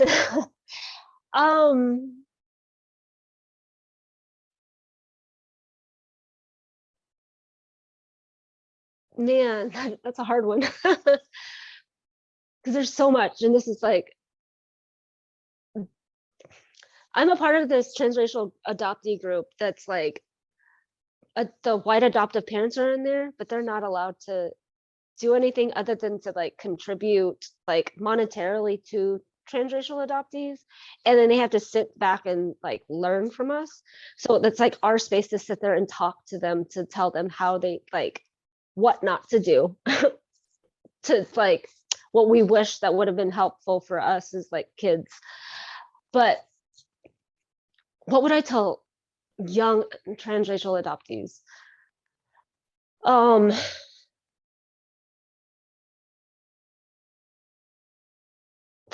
That that if you do think that there are any racist things going on within the household, like, you're not crazy, because they probably are happening. And even if your white parents think that they are not racist and they are doing everything in their power to be safe and be, I don't even know, like, supportive, that they aren't always going to be able to give you and what you need and what you want, and they're not going to understand where you're coming from. And I would encourage you guys to find support groups for transracial adoptees. That I think that's important, to find other people, other transracial adoptees, to be able to talk about these issues. Because if you don't have a space to talk about it, then you just think you're unique and that you're the only person, like, and that you might be crazy, and that I think you just need to learn to just accept that, like, there's just certain things that your adoptive family, like white adoptive families, are not going to be able to give you, and that finding support elsewhere as soon as possible is, like, important. And, you know, like, finding peers of your own to be able to talk about these conversations is so important.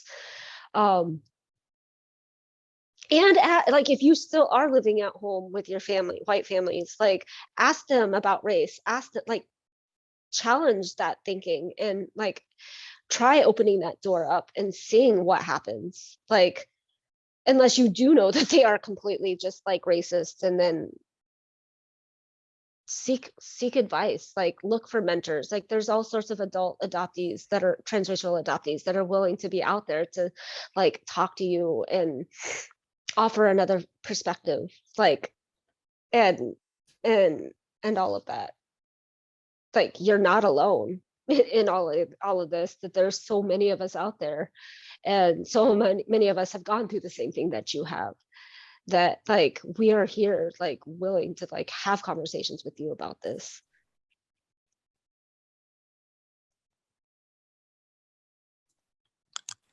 Just one more question I wanted to get in quickly, just because I think it would be quite good to get your perspective on this as someone who's classified as Asian, right? When like, let's just say, for example, there's a George Floyd protest, etc., like a protest held by, I don't know, mostly Black people who are trying to draw attention to the fact that we're victims of a system of racism, white supremacy, right? When you see Black people celebrating, as in, like, dancing and singing on these protests, like, what do you think of that? I mean, before you answer, I was just going to say, like, you know, like, if I view, say, like, a anti-Asian hate protest or a protest against anti-Semitism, I don't usually see that type of behavior from the people who are trying to draw that type of attention. So when you see Black people dancing and singing and celebrating and stuff like that, what do you think when you observe that?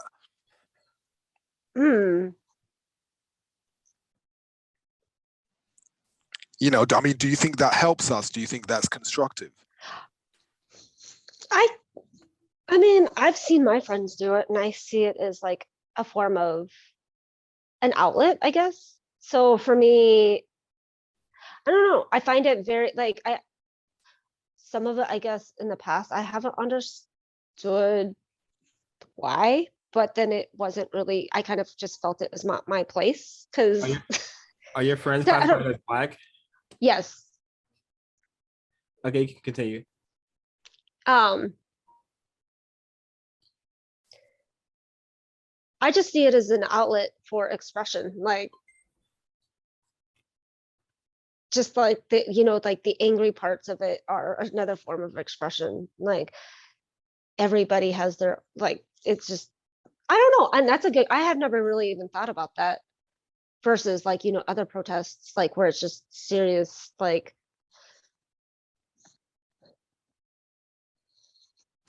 You know, I'm glad you just said that. Other protests are serious, right? Now, when you see Well, Black people not serious, but not serious, dancing, serious, but like very stoic, or very, like, one emotion, like, not a spectrum of emotions. Yeah, that's Maybe. what I meant. That's what I was getting at. So I mean, Okay. when you see that, when Black people are sort of singing and dancing and twerking, etc., things like that, do you think that's constructive? Do you think that helps us Oh, to not be victims of racism, white supremacy, or do you think we should be doing things that are more serious instead of doing things like that? I don't know. I mean, I guess I kind of never thought of it as like my place to judge since I'm not Black. If that makes Yeah, sense. yeah, that's Like, what I'm saying. That's why I'm just interested to get your opinion. So oh. I'm asking you your opinion. I mean, I think that I don't know if I see it as like harmful. I see it as like, I guess, Is it I don't helpful? know. I mean, I guess emotionally, for like a person's psyche, it would be helpful, yes, because it's like another, that's that outlet of expression. Is it logical? Does it help us?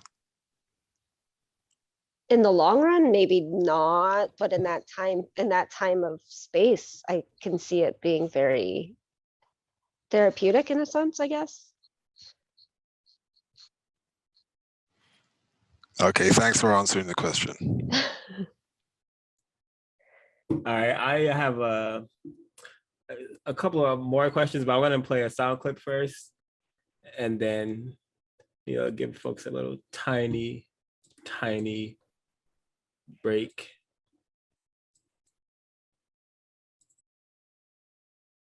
There are 4 types, four forms of it that you can get to by going to producejustice.com. You'll see it in the textbook, the forms that it takes. And that is Black people's biggest drawback when it comes from not only not having a code, but not really being focused on countering and eliminating racism as the reason for being. Whereas the white supremacists, their whole reason for being, for existing, is white supremacy. They have no other reason for even existing. This is why they're in such opposition to anybody changing it. Because if you take white supremacy away from a white person who believes in white supremacy, you've taken everything. You haven't just taken something. And it's the same way with Black people. You take away the ability for a Black person to show off to another Black person, that Black person is now suicidal. I would encourage everyone to go to producejustice.com to order your copy of the code book and the word guide, so we can all begin to get serious about changing our thought, speech, and action to one that counters racism or attempts to counter racism. Ms. Bree, would you be interested in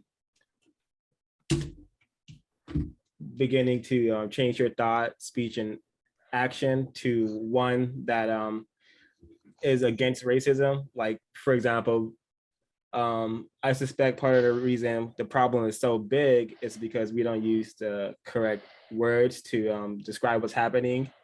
And for example, being using the term microaggression, where that could easily be using attempt to counter racist logic and language. You could say, I suspect this person is mistreating me because I am non-white, or I suspect this person is practicing racism against me, or simply calling it mistreatment. Because microaggression, when you really think about the word and the term, it really is a euphemism, as someone stated in the chat, for racism, white supremacy. And it's just that simple to work against racism simply by using our thought and our action, and then eventually we could develop some actions. I would also encourage everyone to go to counterracism.com to learn more about counter racist science there. But Ms. Bear, did you understand my question? Oh no, I was waiting for you. Yeah. Yes, I am interested. All right. And did what I say about microaggressions make sense? Yeah, it does actually. It makes 100% sense. Okay. Thank you. But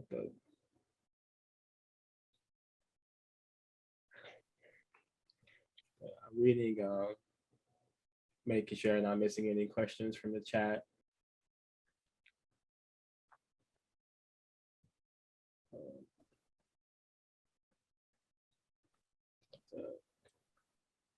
Oh, okay. Were you able to think of any authors or books? No, not right now. I mean, I have a list of them. I don't have my computer on me right now, or else I can pull them up. I think that's just a to me, if you can't remember Yeah. a book you read or a movie you watched or a TV show you watched, then it probably wasn't that engaging, to be honest. I mean, I've just go for it. I was gonna say it's possible. I just also had a lot I was dealing with at the time. So I remember like elements from the like, like count like points from each of like what we were reading and stuff. And just not I'm bad with names and authors and all of that. And that was like a time where I had just had my daughter and I was dealing with her dad and him being abusive at home too. So there's just a lot going on during that time frame. So that's I think why I picked up bits and pieces and just not was able to cling on to names. Can I just ask, are you familiar at all with Peggy McIntosh, Jane Elliott, and the White Privilege Conference? I have heard of it, yeah. I'm not familiar with a whole lot of like what goes on during, like what is like involved with it or anything, but yes, I know of it.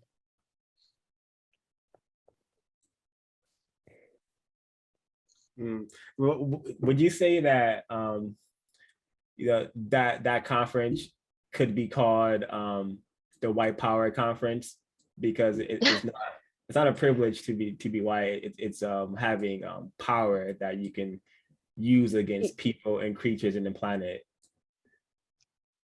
Yeah, yeah. I think that would be accurate. Okay, thank you.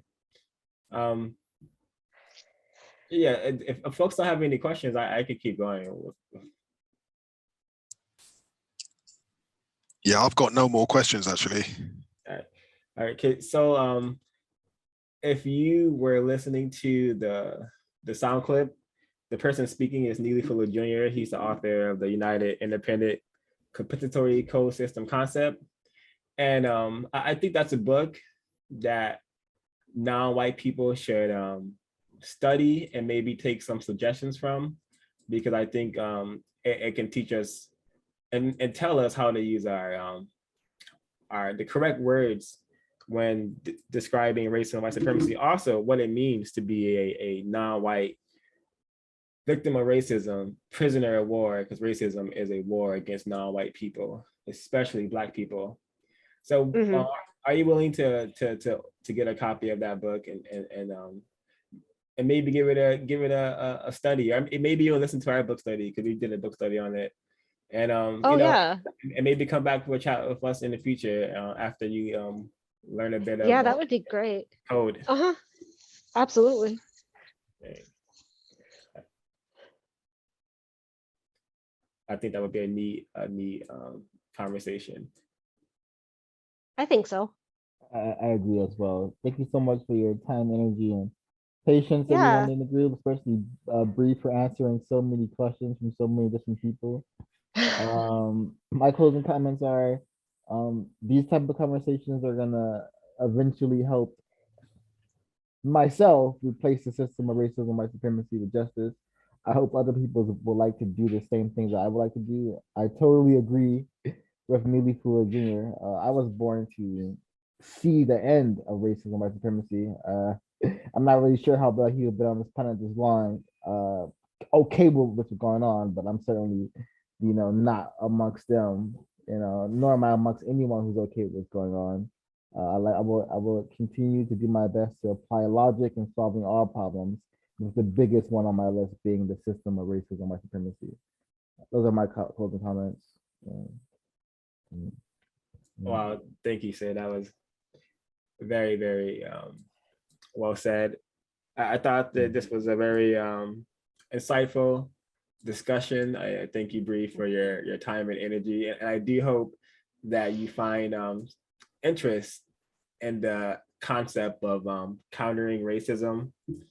And I do hope it interests you enough to maybe share it with your care mate and your associates that some people call friends. And yeah, I do hope that yeah, we'll have a conversation in the future. I'd love that. Thanks for having me. I think that this conversation is really interesting, and it's not something, even especially like in my spaces, that has had enough. And I wish that we had that type of conversation more.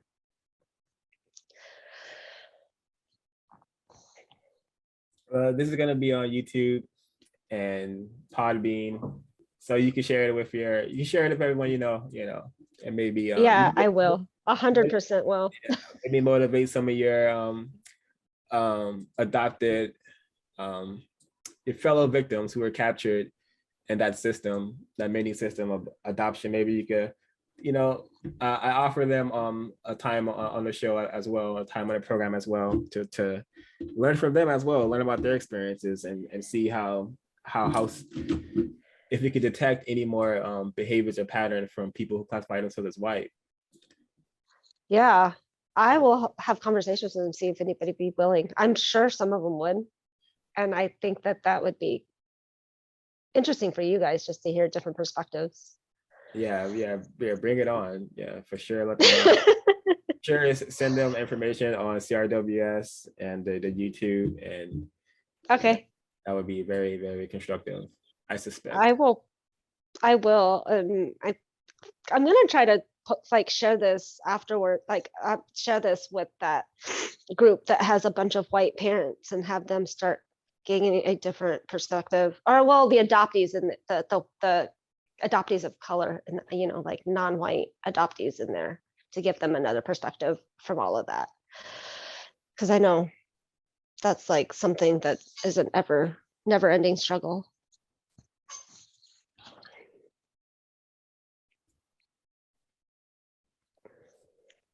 All righty, I will I'll make sure Sarah sends you the website information so you can order your copy of the code. Yeah, that would be great.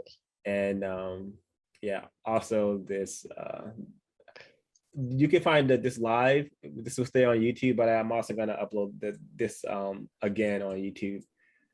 Okay. So yeah, you Sounds can good. you can share those as well. I don't know. I will. Okay, Damage, did you have any closing comments or anything that came to mind? Me? No, I think you guys have covered it. I've covered everything, yeah, just I guess probably for people listening, yeah, the term white privilege, dangerous term in my view. That term white privilege, very dangerous, and it was made up by that Peggy McIntosh from the white privilege group. Yeah, when I think of things like apartheid South Africa, just another euphemism there for racism, white supremacy. That's not an example of white privilege. That's an example of white power, right? White privilege basically just means white people talking about what they receive in a system of racism, white supremacy, not what they do to practice it. And that's what they try to do. They try to use these different types of words. Every other couple of months, they come out with a different term to try and throw people off from actually speaking about this thing in an accurate way, in a logical, accurate way that actually describes what's happening. And so yeah, that's my closing comments. And yeah, it was really, really good asking you questions. I like the thanks for answering the questions as well. Hopefully we can have another dialogue in the future. That'd be great. Yeah, I'd love that.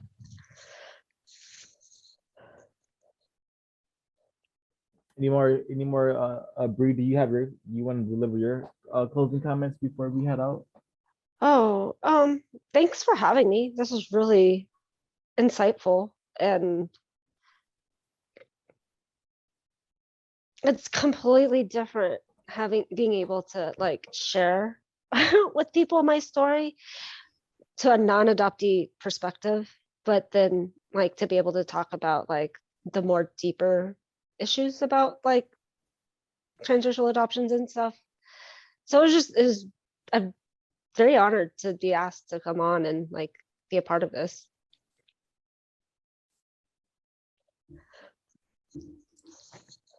Thank you. Oh, I think we're done. Thank you for listening. Please please like, share, and subscribe. If you can go ahead and comment something nice, that will also be constructive. Our channel was very scrutinized and banned. Potentially it is a shadowed banned account. So if you're hearing this, go ahead and spam comment, spam like all our videos, and try to get us unbanned and seen by more people, so we could eventually grow in numbers and solve this problem, and get to experience ending racism, white supremacy. Because I know when that happens, it shall be glorious. Agreed. Mhm. Yeah. Alrighty, thanks everyone. Yeah, Sir said it. Sir said it best. So CRWS, signing out. Definitely thanks to the audience and their sharing as well. Very, very constructive. CRWS signing out.